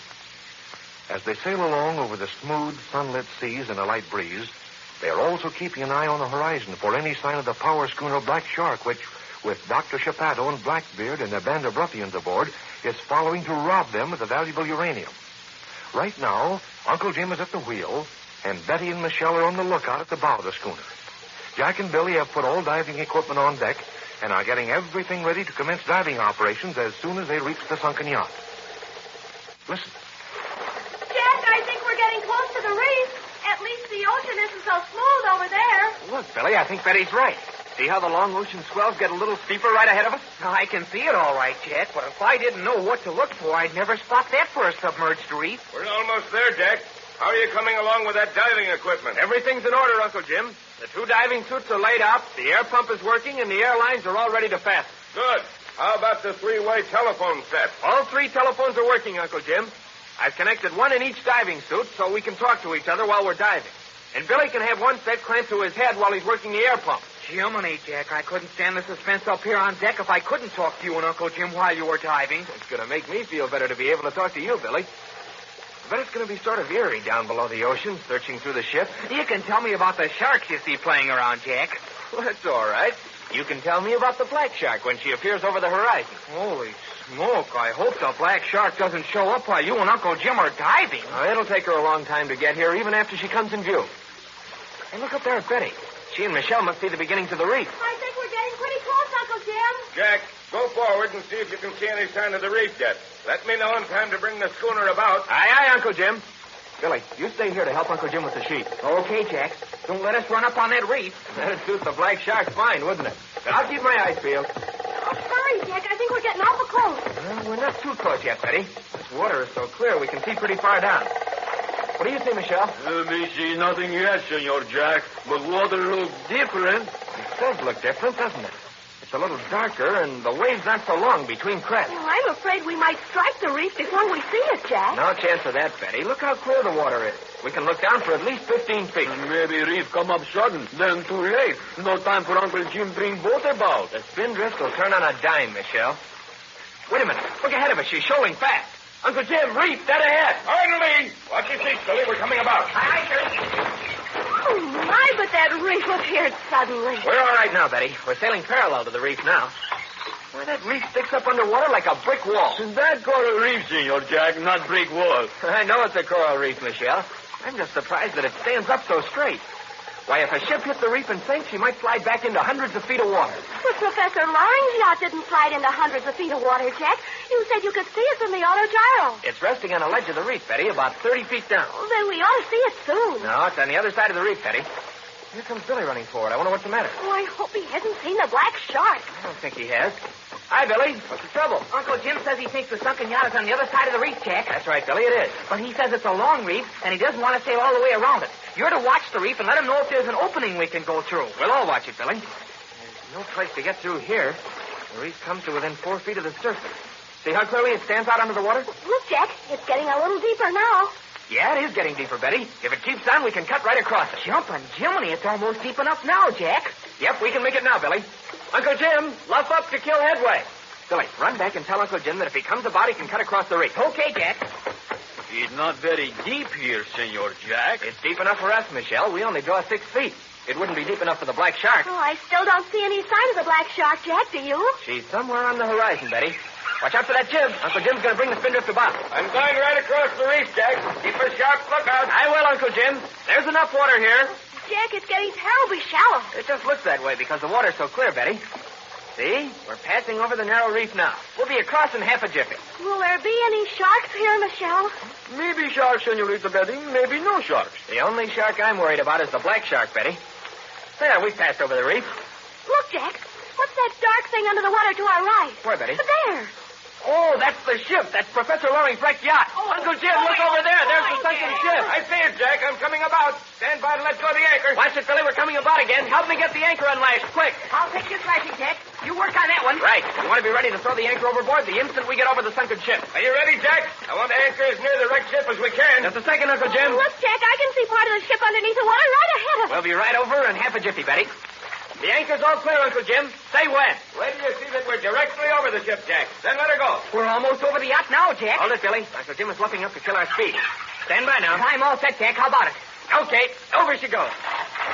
You make the anchor line fast, Betty. Billy and I have to run to the stern and throw over the stern anchor. All right, Jack, I'll make it fast. Come on, Billy. Let's get that stern anchor overboard. Gosh, Jack, it's hard to believe that at last we're right over Professor Loring's yacht. I won't believe anything until we finally get that uranium aboard, Billy. Put the stern hook over now, Jack. I've unlashed it.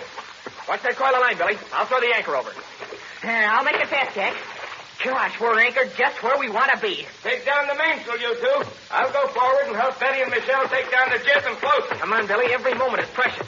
How long will it take to rig up the diving equipment, Jack? Not very long, Billy. Everything's all laid out. After we get these sails down, we'll be overboard before you know it. Oh, you'd better not be. After all, I've got to pump the air down for you. Don't bother to tie up the sails, Jack. If the black shark shows up, we may want to get away in a hurry. All right, Uncle Jim. There we are, Billy. Now let's get to that diving equipment. Okay, Jack. Michelle and I'll help you and Uncle Jim get into your diving suit. Well, Jack, are you all ready to go beneath the waves? It won't take long, Uncle Jim. This is your diving suit here. I'll start getting into mine. We'll need some help when we put on our helmets. Boy, I wish we had 3 suits. I'd like to go down to the wreck, too. Nothing doing, Billy. Jack and I have been down in diving suits before. It takes a little while to get the knack of it. Besides, you and Betty have to pump air to it. What me do, huh? You've got plenty to do, Michelle. You've got to keep an eye out for sharks. You gotta scare them away from them. Me scare sharks away, all right, all right. If no scare, me jump over. Me jump over with long knife. Me fix them. Jack, is there really any danger of sharks? There's always danger of sharks in these waters. There's not much danger, Betty. Sharks only hang out where there's food for them. There's not much food on an isolated reef like this. These diving shoes are certainly heavy. Listen to them when I take a step. It's a good thing there is plenty of lead in those shoes, Jack. Otherwise, you couldn't walk about when you get down to the wreck. I put the rope ladder over the side, Jack. Yeah, but you've forgotten the line, Billy. The line with the weight at the end of it. How are we going to climb up and down without that line? Here's the line, Uncle Jim. Shall I drop it overboard? Drop it overboard right by the rope ladder, Betty. And be sure it's made well fast to that cleat on deck. That line is mighty important. I'll drop it overboard and make it fast, Uncle Jim. Are you all ready for your helmet, Jack? Can I put it on you? Just a minute, Billy. Make sure those airline connections are tight. Oh, they're good and tight, Jack. I just checked them. Let's check the telephone line, too, Jack. Hand me that helmet, Betty. Good. I'll talk into the phone, Jack. How is this? Does it come over clearly? It comes over like a loudspeaker, Uncle Jim. I'll talk into mine. Can you hear that? I should say I could. Now, one thing more, Billy, before we put on a helmet. Let's make sure we understand signals in case the telephone gets out of order. I haven't forgotten them, Uncle Jim. 2 tugs on the airlines means that you want us to pump the air faster. 3 tugs means that your lines are fouled somewhere below, and in that case, you want Michelle to dive down and help you. That's right, Billy. But we'll hope that the telephone lines don't get out of order. Now, let's check our equipment. Where's that axe we're taking with us? Here it is, Uncle Jim. Good. You got your knife with you, Jack? And your underwater flashlight? You'll need it below. I've got it, Uncle Jim. Well, where's that line with a grappling hook on it? If we find that uranium-235, it's going to be too heavy for Jack and me to bring back. Here it is, Uncle Jim. I don't want it now, Billy. I'll telephone you when I want you to drop it down to it. Don't forget to pay out plenty of slack in both airlines and lifelines. We may have to go through the ship when we get down there, and we'll need lots of slack to prevent fouling our airlines. We'll give you all the slack you need, Uncle Jim. And don't forget to keep an eye out for the black shark, fellas. She may be showing up above the horizon at any moment. Oh, you bet I won't, Jack. If we see her, we'll let you know right away. Well, that covers everything, I guess. Billy, when Jack and I put on our helmets, you've got to check them to see that they're clamped tight against the corselet of the diving suit. All right, Jack. Let's put on our headgear. Here goes, Billy. As soon as I get this helmet on, we'll have to talk to each other through the telephone. Now, I'll check the helmet for you, Jack. Michelle, start that pump going. Can you hear me all right, Billy? I'll say I can, but you sound like a foghorn with a sore throat. There. Your helmet's all right now. Check my helmet, Billy. It seems to be all right, Uncle Jim. Nope. I can get it a little bit tighter. There you are. Well, Jack, we're all set to go down to the ship. I'll go over the side first. When you come overboard, always keep to the right of me. That way we won't get our lines fouled. Okay, Uncle Jim. I'll wait until you get to the wreck before I go overboard. That's right. Keep Michelle working at that air pump, Billy. There I go overside. And when we come up, let's hope we found what we came after.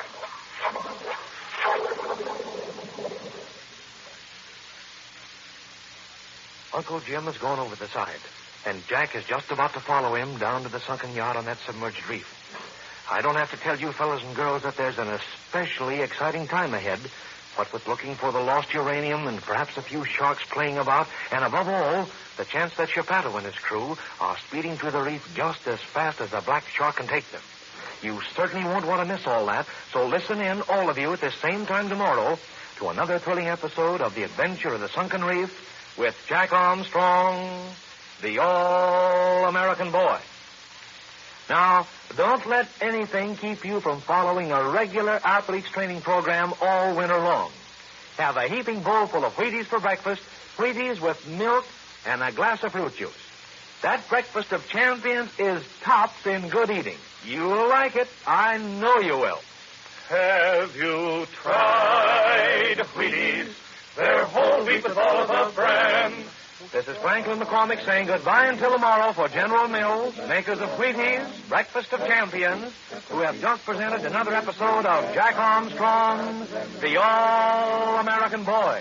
So just buy Wheaties, the best breakfast food in the land.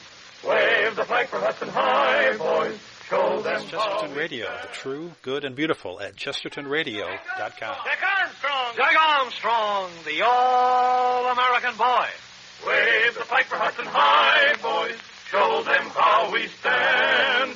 Every shark team be champions. Known throughout the land. Wheaties, Breakfast of Champions, bring you the thrilling adventures of Jack Armstrong, the All-American Boy. Well, it looks as if we have a visitor in the studio today. The little old man with white whiskers coming this way. Wonder what he wants. Hello there, young fella.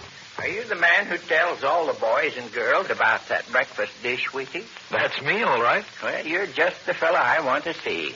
My name's Thomas, Doubting Thomas, they call me. My business is doubting things.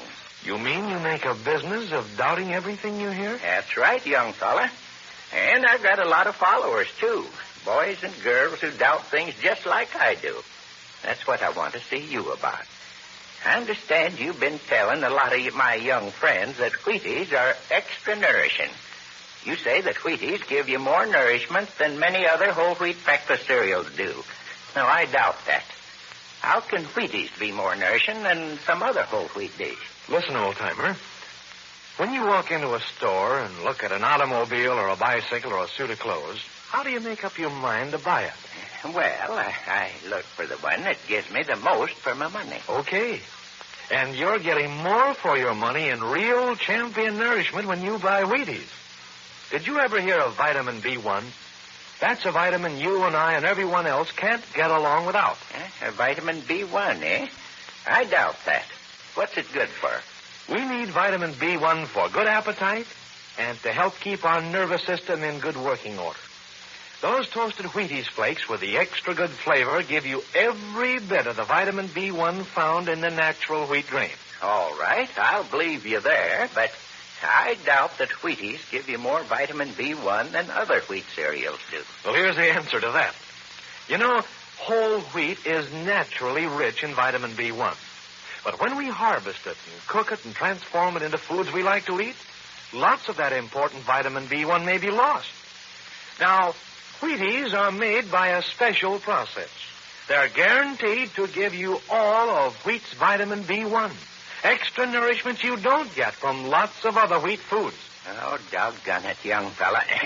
Every time I get set to doubt something you say about Wheaties, you come up with a fact to prove that Wheaties are extra good. Looks like I got to try Wheaties myself. Yes, sir, and I'm advising every fellow and girl who wants an extra good supply of bodybuilding nourishment, the kind champion athletes need, to eat Wheaties for breakfast every morning. Remember, Wheaties are extra nourishing. A real champion breakfast for you. And now, Jack Armstrong, the all-American boy. This is an exciting moment for the crew of the schooner Spindrift. The Spindrift is anchored right over Professor Loring's yacht where it sank on a submerged reef in the Sulu Sea. Jack and Uncle Jim are commencing diving operations to recover the precious uranium-235 from the sunken yacht. Billy and the Filipino Michelle are at the cranks of the air pump on deck, and Betty is keeping a sharp lookout around the shimmering horizon for any sign of the power schooner Black Shark, which is following them to steal the uranium. Right now, Uncle Jim has just descended below the surface of the sea, and Jack, hidden in his diving suit, is standing on the rope ladder over the side of the schooner, waiting for Uncle Jim to reach the bottom. Uncle Jim and Jack and Billy can talk to each other by means of a three-way telephone set contained in each diving suit. Listen. Are we pumping enough air to you, Jack? I'm all right, but I'm not underwater yet, Billy. So ask Uncle Jim. He must be down to the ship by this time. I'm getting plenty of air into my helmet, Billy. Shall I come on down now, Uncle Jim? Just a minute, Jack. Wait till I get a foothold on this sloping deck. This is great, Jack, being able to talk to you, Uncle Jim. It's almost as exciting as being down there myself. I'm glad I can talk to you, Billy. I won't feel so cut off. Shall I come down now, Uncle Jim? All right, Jack. Come on down. But be careful. When you get to the end of the rope ladder, let yourself down by the line. And be sure and always keep to the right of me, so our airlines won't get fouled. I'll be careful about that, Uncle Jim. Well, Billy, here I go under the ocean. Don't you and Michelle forget to keep that air pump going. Yeah, and don't you forget to tell us what you see in that wrecked ship, Jack. Are you coming, Jack? I'm at the end of the rope ladder now, Uncle Jim. I'm just sliding down the line. I'll wait here until you join me, Jack. Be sure and don't put any strain on your airline.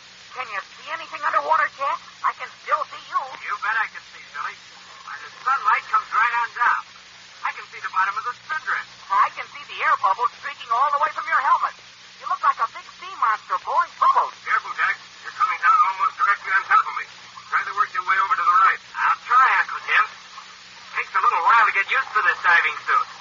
I feel so light, except for my feet. There, that's better. Watch your footing as you come down on the deck. You're sloping quite a bit. I'm sliding down the line, Uncle Jim. Give me plenty of slack in that air hose, Billy. Betty is paying out the slack, Jack. She's giving you plenty. Are you all the way down to the wreck yet? Almost. I'm down now, Billy. I'm standing on the deck of the sunken ship. Can you balance yourself all right, Jack? It's a little bit hard at first. I'm getting the knack of it, Uncle Jim. Hey, it is hard to walk about, especially when everything is so sloping. Can you see way down there, Jack? I can see Uncle Jim, Billy. He looks like an underwater monster with bubbles squirting up from his helmet. You look rather handsome yourself, Jack, in that diving suit. Have you got your balance now? Can you walk around all right? I think so, Uncle Jim. I can certainly stay upright. The lead shoes keep my feet down, and the air in my helmet keeps my head up. We'd better try to get inside the ship now, Jack, and see if we can find the box that contains the uranium-235. But how will we know when we find it, Uncle Jim? We'll know it by its weight, Jack. It'll weigh a ton or more. Boy, that uranium-235 must be plenty heavy. It's one of the heaviest of all elements, Jack. But that's not what will make the box weigh so much. It's the lead sheathing inside the box that'll make it heavy. Where should we look first, Uncle Jim? We look in the captain's cabin, Jack. That's where anything valuable can be kept. I can see the wheelhouse of the ship, Uncle Jim. The captain's cabin ought to be just after the wheelhouse. That'd be my guess, Jack. We'll have to enter by the wheelhouse. We'll walk along the deck until we get there. Remember always to keep on my right. Come on. You certainly can't walk fast underwater, can you, Uncle Jim? I hope we don't have to fight off any sharks. If we see any sign of a shark, Jack, we'll duck into one of these cabins that face out on deck. Here we are at the door to the wheelhouse, Uncle Jim. But it's shut, and I can't punch the door handle. It's all rusted from the salt water, Jack. I've hit it a few times with my axe. Look out. Don't get too close to me. They aren't very heavy bullets, Jack. You can't swing an axe with any force underwater. That's the thing. You've broken the lock, Uncle Jim.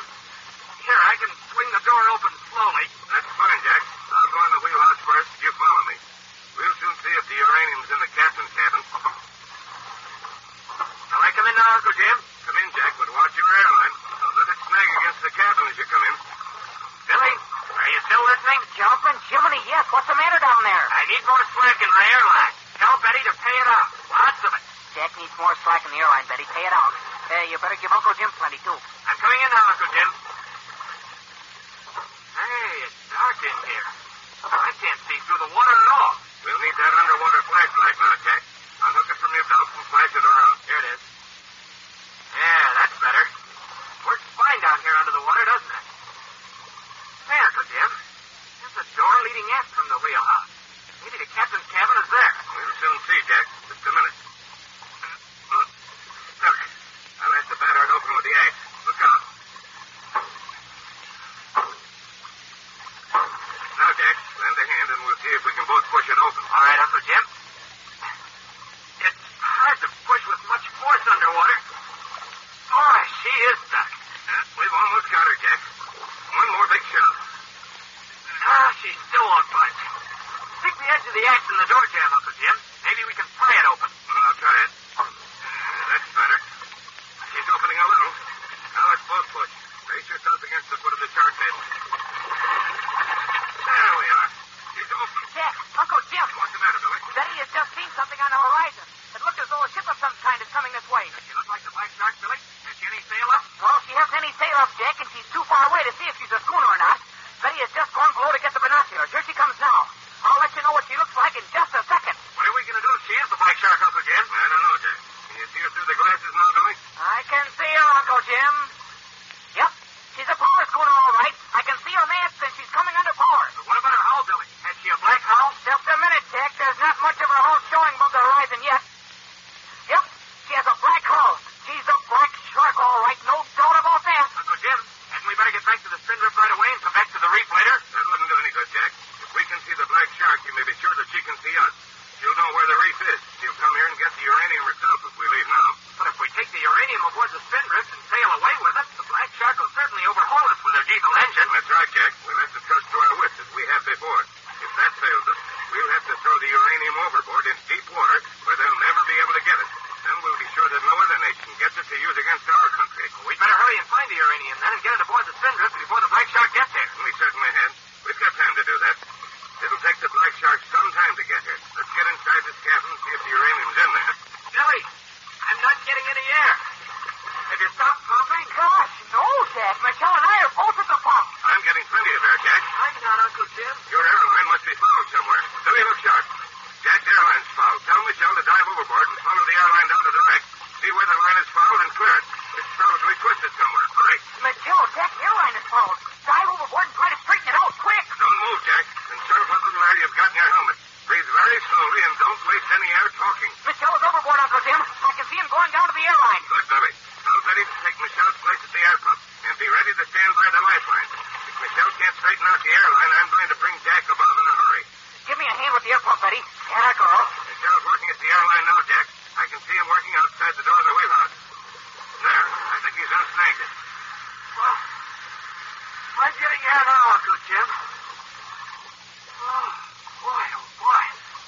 Does that air feel good? Are you all right now, Jack? Yeah, I feel like a million now, Billy. I had a bad moment there for a while. Tell Betty to pay out some more airline. I don't think she gave me quite enough slack. Okay. Jack wants more slack in his airline, Betty. Michelle is climbing aboard now. You feel all right, Jack? Let's start looking for the uranium. Flash your light inside the captain's cabin. I feel fine, Uncle Jim.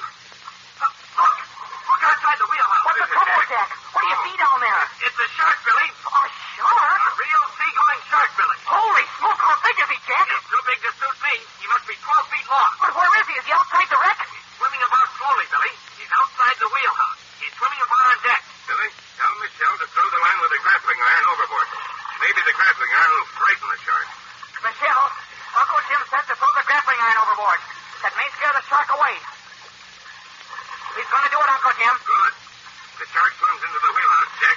We'll slip into the captain's cabin. Here comes the grappling iron, Jack. Say, tell Michelle he made a swell shot. He almost took the shark with it. Tell her to move it up and down. Okay. Move the grappling iron up and down, Michelle. Jack says it's right next to the shark. Billy, I think he scared the shark with it. He did. The shark is swimming away like mad. He's gone. But he may come back, Jack. We have to hurry before the black shark gets here. Let's go inside this cabin and see if we can find the uranium-235.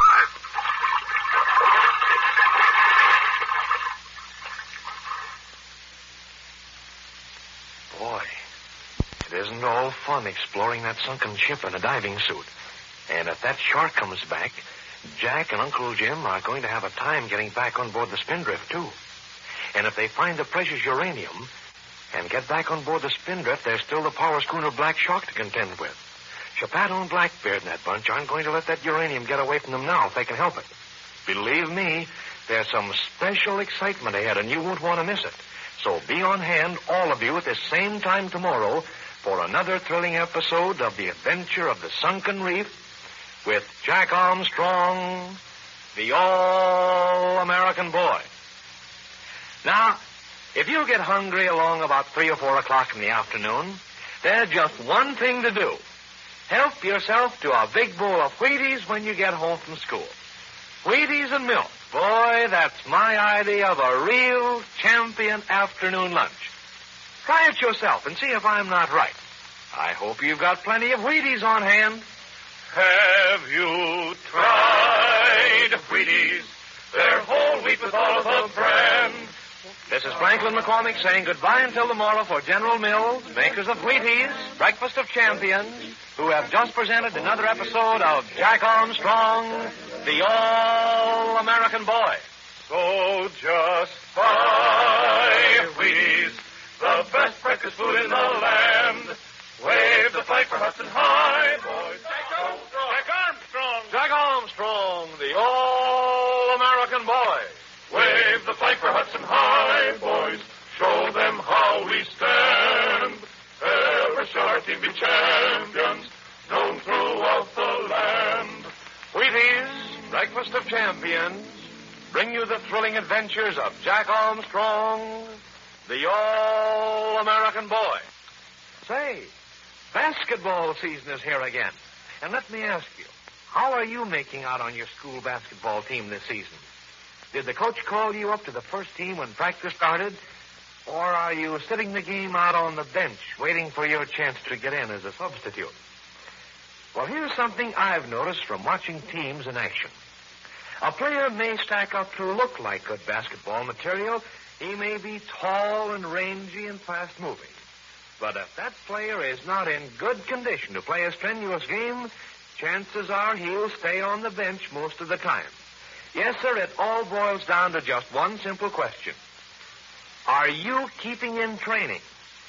Do you follow a regular training program like the rules of Jack Armstrong, a system that's designed to help you make the most of your natural ability for the game?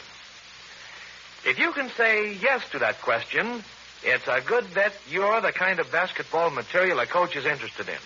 Now, take Nat Holman, for example, the famous coach of basketball at New York City College. Nat Holman says, it's mighty easy for a basketball coach to size up a fellow who's been in training.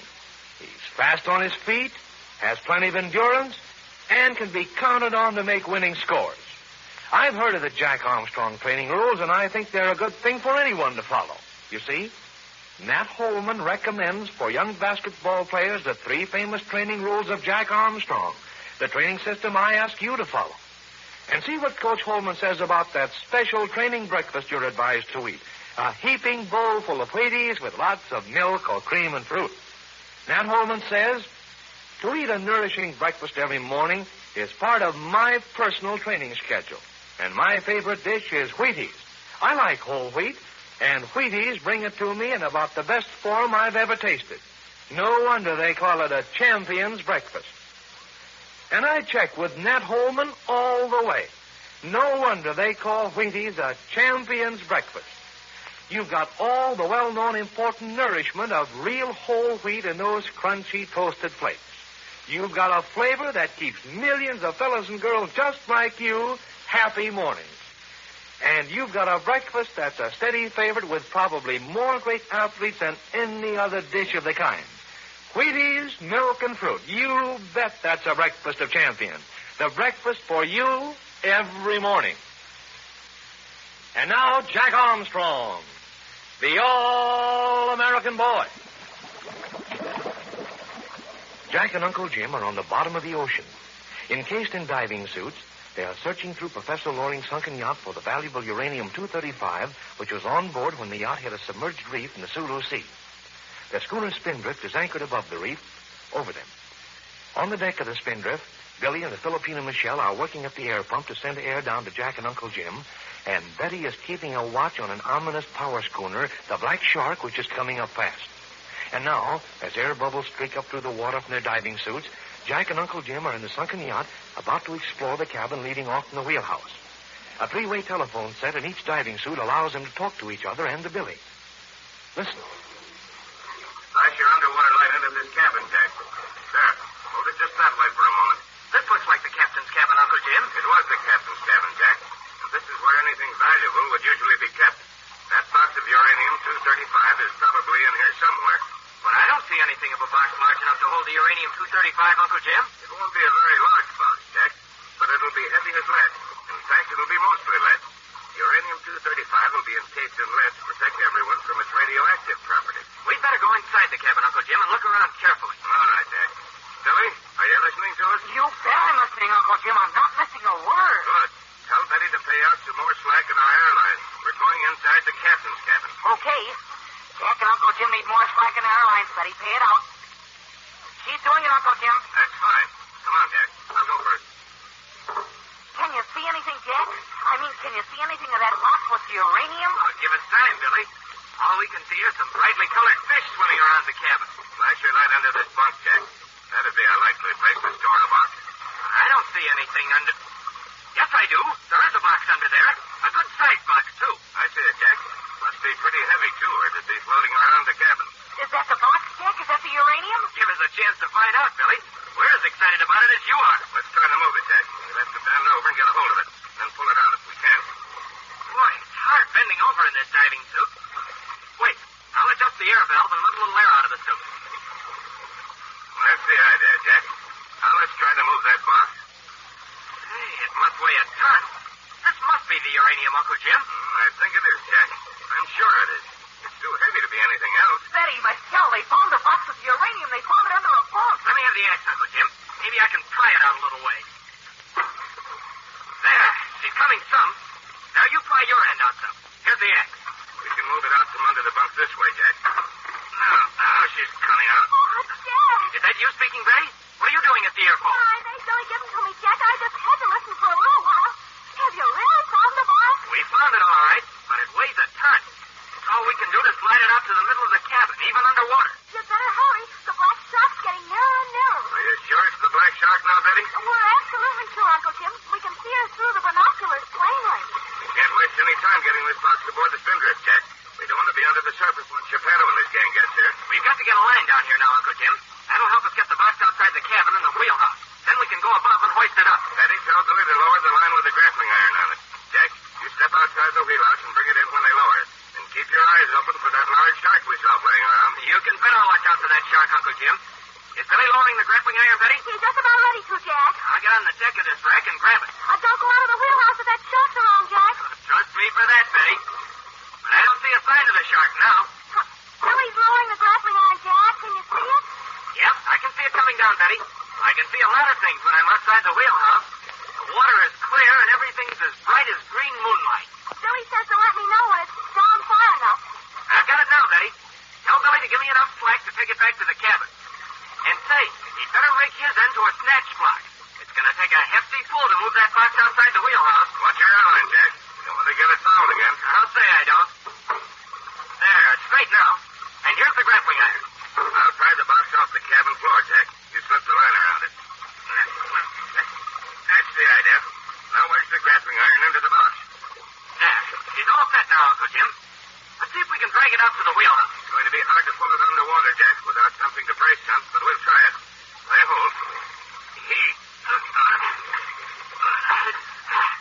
Didn't move an inch, Uncle Jim. How about that snatch block, Betty? We'll have this block rigged in just a second, Jack. Billy's working on it now while Michelle and I work the air pump. Tell Billy to hurry. How far away is the Black Shark, Betty? She's 5 or 6 miles away, Uncle Jim. Hey, I don't like that one bit. Tell Billy to hurry with that snatch block. It's all rigged now, Jack. There, he's pulling the line in now. He says to help him all you can. Lay hold, Jack. You tug away at the line, too.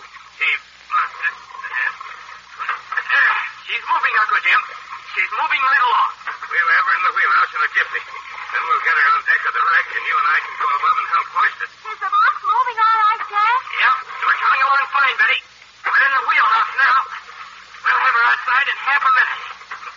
Look, Uncle Jim. Look outside the wheelhouse. I see it, Jack. Tell Billy to stop hoisting, Betty. Stop hoisting, Billy. Something's happened. What's the trouble, Jack? That same shark, Betty. He's back again. Oh, can he get to you? He's swimming around outside the wheelhouse, Betty. I don't think he'll come inside. We're safe as long as we don't go outside. It's the shark, Michelle. He's back again. Oh, Michelle is going overboard, Uncle Jim. He's got a long knife in his hands, and he's going overboard after the shark. Tell him he mustn't, Betty. I won't have him risk his life that way. It's too late, Uncle Jim. He's dived overboard already. Here he comes down now, Uncle Jim. I can see him through the water. He's got that long knife of his in one hand. He shouldn't do this. He won't have a chance. I don't know about that, Uncle Jim. Remember, he fought a shark in Manila Bay, and that was at night, too, when he couldn't see much. Tell me what's happening, Jack. I can't see Michelle now. He's gone down too deep. Oh, I'm afraid he won't have a chance. The shark sees him, Betty. The shark is swimming toward him. Michelle is watching him.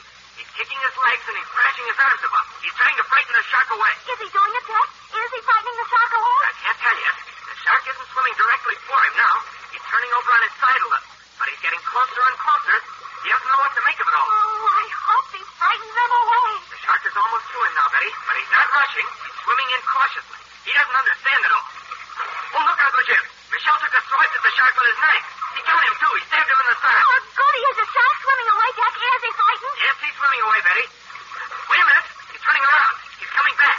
I hope Michelle still has some air left in his lungs. Some of these Filipino swimmers can stay underwater a long time, Jack. But what's happening now, Jack? Oh, I'm still frightened to death. The shark is swimming right towards Michelle now, Betty. He's got his mouth open, too. I don't like this at all.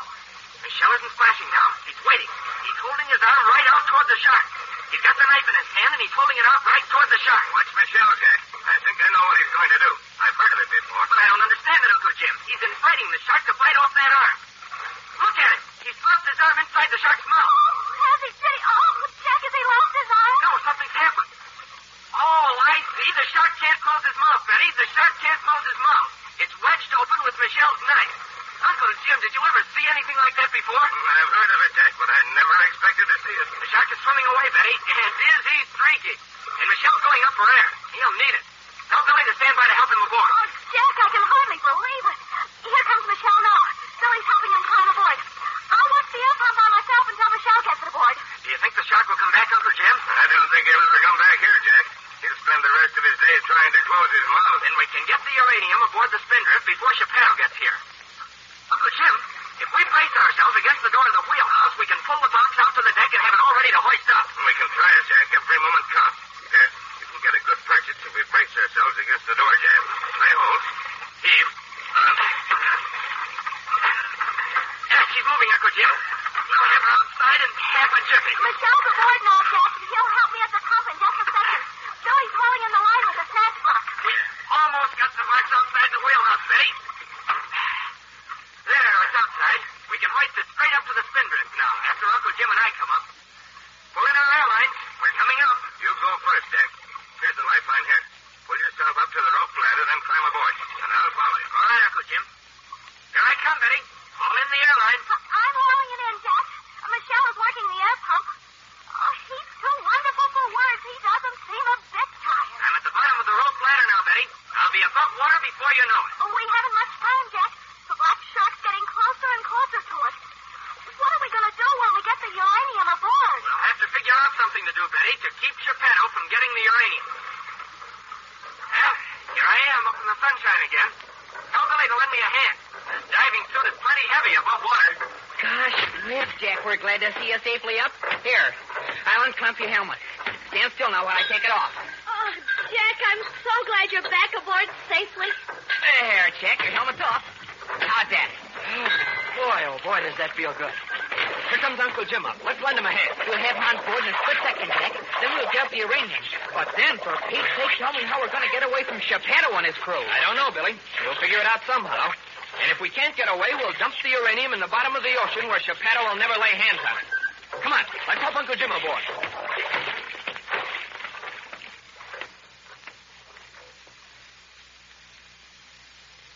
The adventure of the Sunken Reef isn't over yet. No, siree. The Black Shark with Geppetto and Blackbeard and the others on board is speeding toward the spindrift under full power. If Jack and Uncle Jim want to save that uranium, they've got to think fast. There's an especially exciting time ahead, and you can bet you won't want to miss it. So be sure to listen in at this same time tomorrow to a bang-up finish of the adventure of the Sunken Reef with Jack Armstrong, the All-American Boy. Now, you've got a swell breakfast coming to you when you ask for Wheaties. Those toasted Wheaties flakes hand you a flavor so downright keen and satisfying it's hard to describe, but mighty easy to enjoy, as you're going to find out if you'll get some Wheaties right away quick. Have you tried Wheaties? They're whole wheat with all of the bran. This is Franklin McCormick saying goodbye until tomorrow for General Mills, makers of Wheaties, Breakfast of Champions, who have just presented another episode of Jack Armstrong, the All-American Boy. So just buy Wheaties, the best breakfast food in the land. Wave the flag for Hudson High, boys. Show them how we stand. Jack Armstrong! Jack Armstrong! Jack Armstrong, the All-American Boy. Wave the flag for Hudson High, boys. Show them how we stand. Every shark team be champions, known throughout the land. Wheaties, Breakfast of Champions, bring you the thrilling adventures of Jack Armstrong, the All-American Boy. Hey, Ken! Come on out here in the ice. Let's get some practice. Hey, Ken, did you hear me? Take off that overcoat and get going. Go on, play by yourself. It's too cold for hockey today. Ooh, I'm almost freezing. And I'm going home the minute I get these skates off. And you were the guy who was going to show me what a good hockey player you are. Well, you don't even know how to keep warm in cold weather. Hey, listen, Ken. Did you have any breakfast this morning? No, I was in too much of a hurry. Promised you I'd meet you here at 8:30, so I skipped breakfast. Besides, I don't like the kind of breakfast my mother gives me in the cold weather. No breakfast, huh? Now, maybe that's the reason why you're feeling cold. Don't you know a hockey player needs a good breakfast in the morning? Now, why don't you eat Wheaties like I do? A good big bowl of Wheaties with some milk and fruit. Well, what do you mean, Wheaties? That's the kind of breakfast dish you eat in the summer. My mother says I need a hot breakfast in the wintertime. Hi there, fellas. Did I hear somebody arguing about breakfast? I'll say you did. Ken here says you gotta have a hot breakfast in winter. And I tell him you can go right on eating a dish like Wheaties if you want to. Who's right? You are, 100%. Wheaties are just as good as a hot-cooked breakfast dish for helping to keep you warm. You see, a large serving of Wheaties hands you a big supply of fuel energy units. Well, what are fuel energy units anyway? Well, they're a kind of nourishment you burn up in your body, just like a furnace burns up other kind of fuel. As long as your breakfast gives you enough of these fuel energy units, it doesn't matter whether you take that breakfast right out of the package or heat it on the stove. The heat of cooking doesn't count for a thing. But listen, you can feel the heat in a hot-cooked dish. Sure you can. But that kind of heat disappears in practically no time. Now, what you really want in cold weather is a breakfast like Wheaties, one that's rich in fuel energy units along with other kinds of nourishment an athlete needs. I'll bet that's it, Ken. If you eat Wheaties like I do, you won't mind the cold so much. Come on over to my house and we'll have some Wheaties now. Okay, fellas, and I can promise you that you're going to have a swell meal. I wish every fellow and girl in America could know what a real champion winter training dish Wheaties are. And you're mighty lucky to get all the Wheaties you want this time of year. And now, Jack Armstrong, the All-American Boy.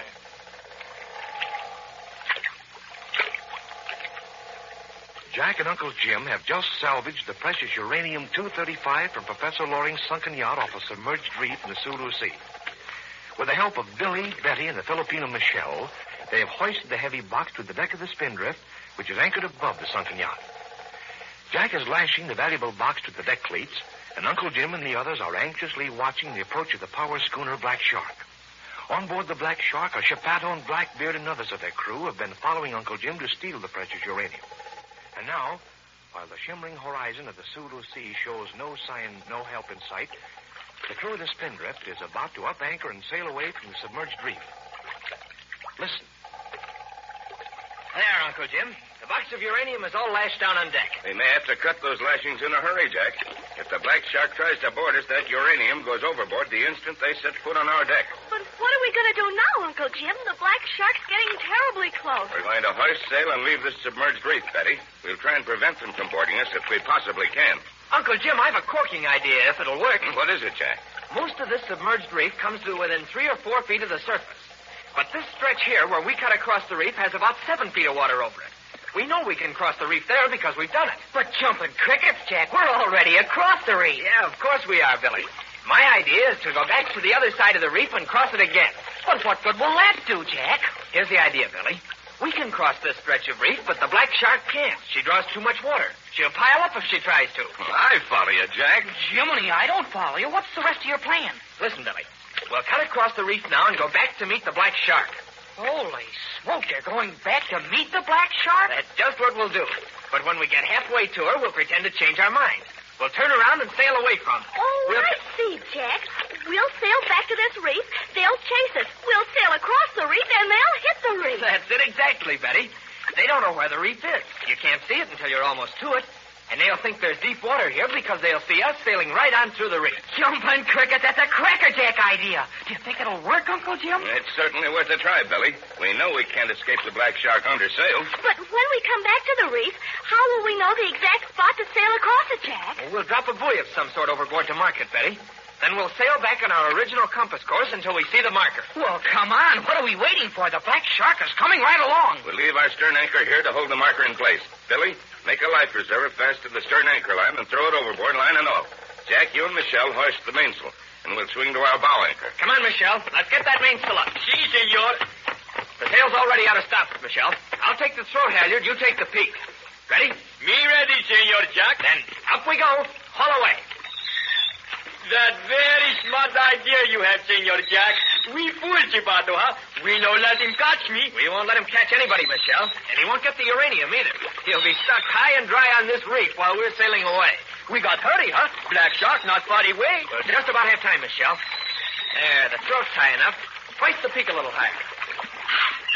Attaboy. Now make your halyard fast. The life preserver is made fast and it's overboard, Uncle Jim. It makes a swell marker. That's fine, Billy. Now you and Michelle hoist the foresail. Betty, you hoist the jib. Jack, you lend me a hand with the bow anchor. We'll get it up and get underway. I hope this anchor isn't fouled on the coral reef, Uncle Jim. If it is, we'll cut the line and let her stay there, Jack. The black shark's getting pretty close. Yeah, we'll soon see if she's fouled. All set, Uncle Jim? All set, Jack. Lay hold. Heave. She's coming, Uncle Jim. She broke bottom. Keep on pulling, Jack. Yo-ho, heave, ho. Yo-ho, heave, ho. Can't stop, Uncle Jim. We're underway. We're moving. I'll go back and hold the wheel. The foresail's up, Uncle Jim. I'll help with the anchor. Me help me back too, huh? There. She's broken water. She's almost up. Everyone lay hold and we'll haul the anchor on deck. Lay hold. Okay, Uncle Jim.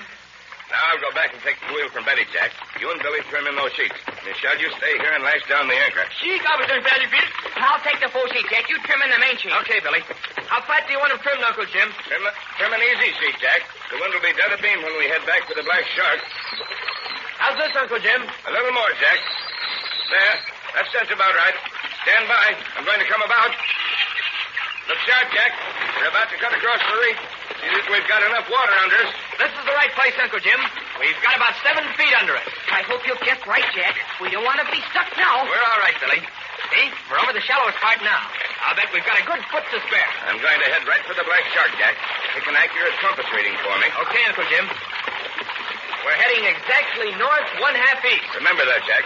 When we turn around and start back, we want to bear south, 1/2 west. Aye, sir. Well, how will you know when to turn around, Uncle Jim? We don't want the black shark to catch up with us before we get back to the reef. It won't be long before we turn back, Billy.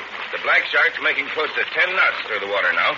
We're only making 4 knots in this light breeze, so she'll be overtaking us at the rate of 6 knots, or about 7 land miles an hour. Suppose we can't pick up the marker when we hit the reef, Uncle Jim. We've got to pick up that marker, Betty. If we don't, we'll pile up on the reef ourselves. That reef's a mile long, and most of it's very close to the surface. But I can't see the marker at this distance. I see it, Betty, but I wouldn't see it if I didn't know what it was. Well, that's good. We don't want it to be too plain. If the black shark saw it in time, they'd smell 'em out. They wouldn't follow us. But they'll know there's a reef there anyway, Jack. They could see us through their binoculars and see that we were diving for the uranium. But they won't know how deep the water is over the reef, Betty. They'll think they're safe if they follow us. Hand me the binoculars, Jack. Let's see what's going on aboard the Black Shark. Here they are, Billy. I'll bet you Beto and Blackbeard are wondering why we're heading towards them. Well, what are they doing, Billy? Can you see? There's someone at the bow watching us through his binoculars, Betty. Great guns, but the Black Shark is moving right along. You ought to see that bone in her teeth. Let's fly the jib sheet, Jack. It's time for us to come about and start back. Aye, aye, Uncle Jim. She's free. Hard to lee. We're coming about. All right, Jack. Trim in your main sheet. Oh, I hope we're heading back in the right direction. We are, Betty. Our course is south 1/2 west, plus a quarter point for drift to leeward. Jack, if they don't follow us over the reef, if they don't get stuck on the reef themselves, they'll board us just like pirates. Now, look at Michelle. He's keeping calm. And if Geppetto catches him, there's no telling what they won't do to him. Oh, Betty's not feeling calm. Are you, Michelle? Me trust Senor Jack. Me trust Senor Uncle Jim. They very smart man. They fool Chipato. They don't let Chipato catch me. That's a talking, Michelle. You saved Jack and Uncle Jim from the shark, and now we'll save you from Geppetto. But the Black Shark will catch us before we get back to the reef. She's getting so close. I can see everyone aboard her. There's one thing I'm certain of, Betty. I'm certain that as long as this breeze holds, we'll get to the reef before the Black Shark does. Can you see the marker now, Jack? I can't see a sign of it. We won't see it until we're almost there, Betty. Hand me the glasses, Billy. I'll see if I can pick it up. Okay, here you are, Jack. Gee, I hope you'll be able to find it when we get there. I can see it now, Billy.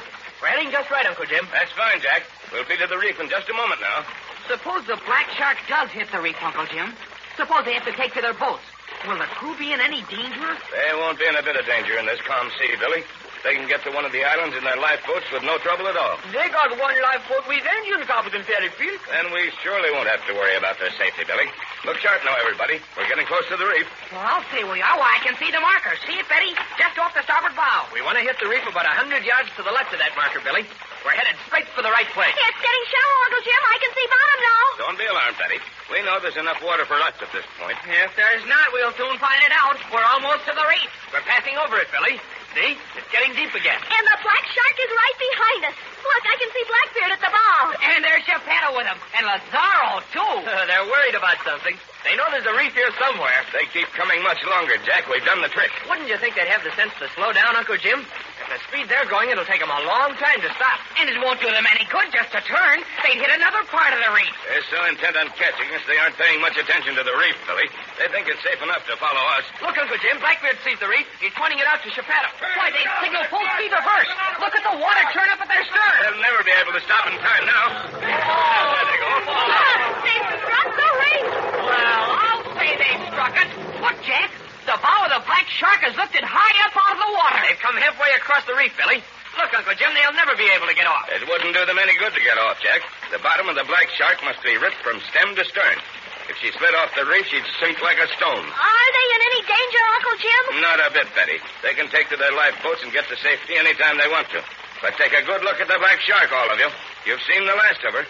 The next typhoon will wash her down to the bottom of the ocean. That's where she ought to have been long ago, Uncle Jim.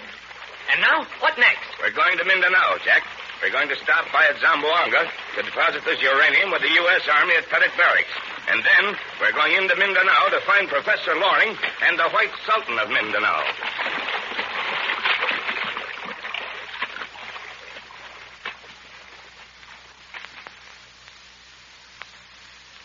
And so, while the crew of the Black Shark are taking to their lifeboats, Jack and the others are sailing for Mindanao. Half of their task is done, but a still harder task lies ahead. They must find the missing Professor Loring, held captive by some Moro tribe in the interior of Mindanao. And they must find out something about the legendary White Sultan of Mindanao and locate those rich deposits of uranium that lie in the interior. Impenetrable swamps, trackless jungles, hostile Moros all lie in their path.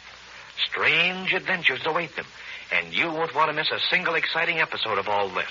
So listen in, all of you, at this same time next Monday for the first of a series of thrilling adventures in Mindanao, the wild island of the fierce Moros, with Jack Armstrong, the all-American boy.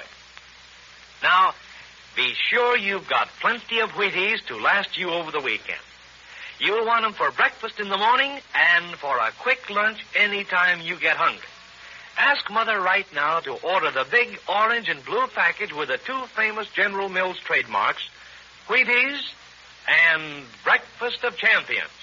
Have you tried Wheaties? They're whole wheat with all of the bran. This is Franklin McCormick saying goodbye till Monday for General Mills, makers of Wheaties, Breakfast of Champions, who have just presented another episode of Jack Armstrong, the All-American Boy. So just buy Wheaties, the best breakfast food in the land. Wave the flag for Hudson High, boys. Show them how we stand. Chesterton Radio, your home for podcasts of works by G.K. Chesterton, plus drama, comedy, mystery, science fiction, big bands, and much more. The soundtrack to your Chesterton day at chestertonradio.com.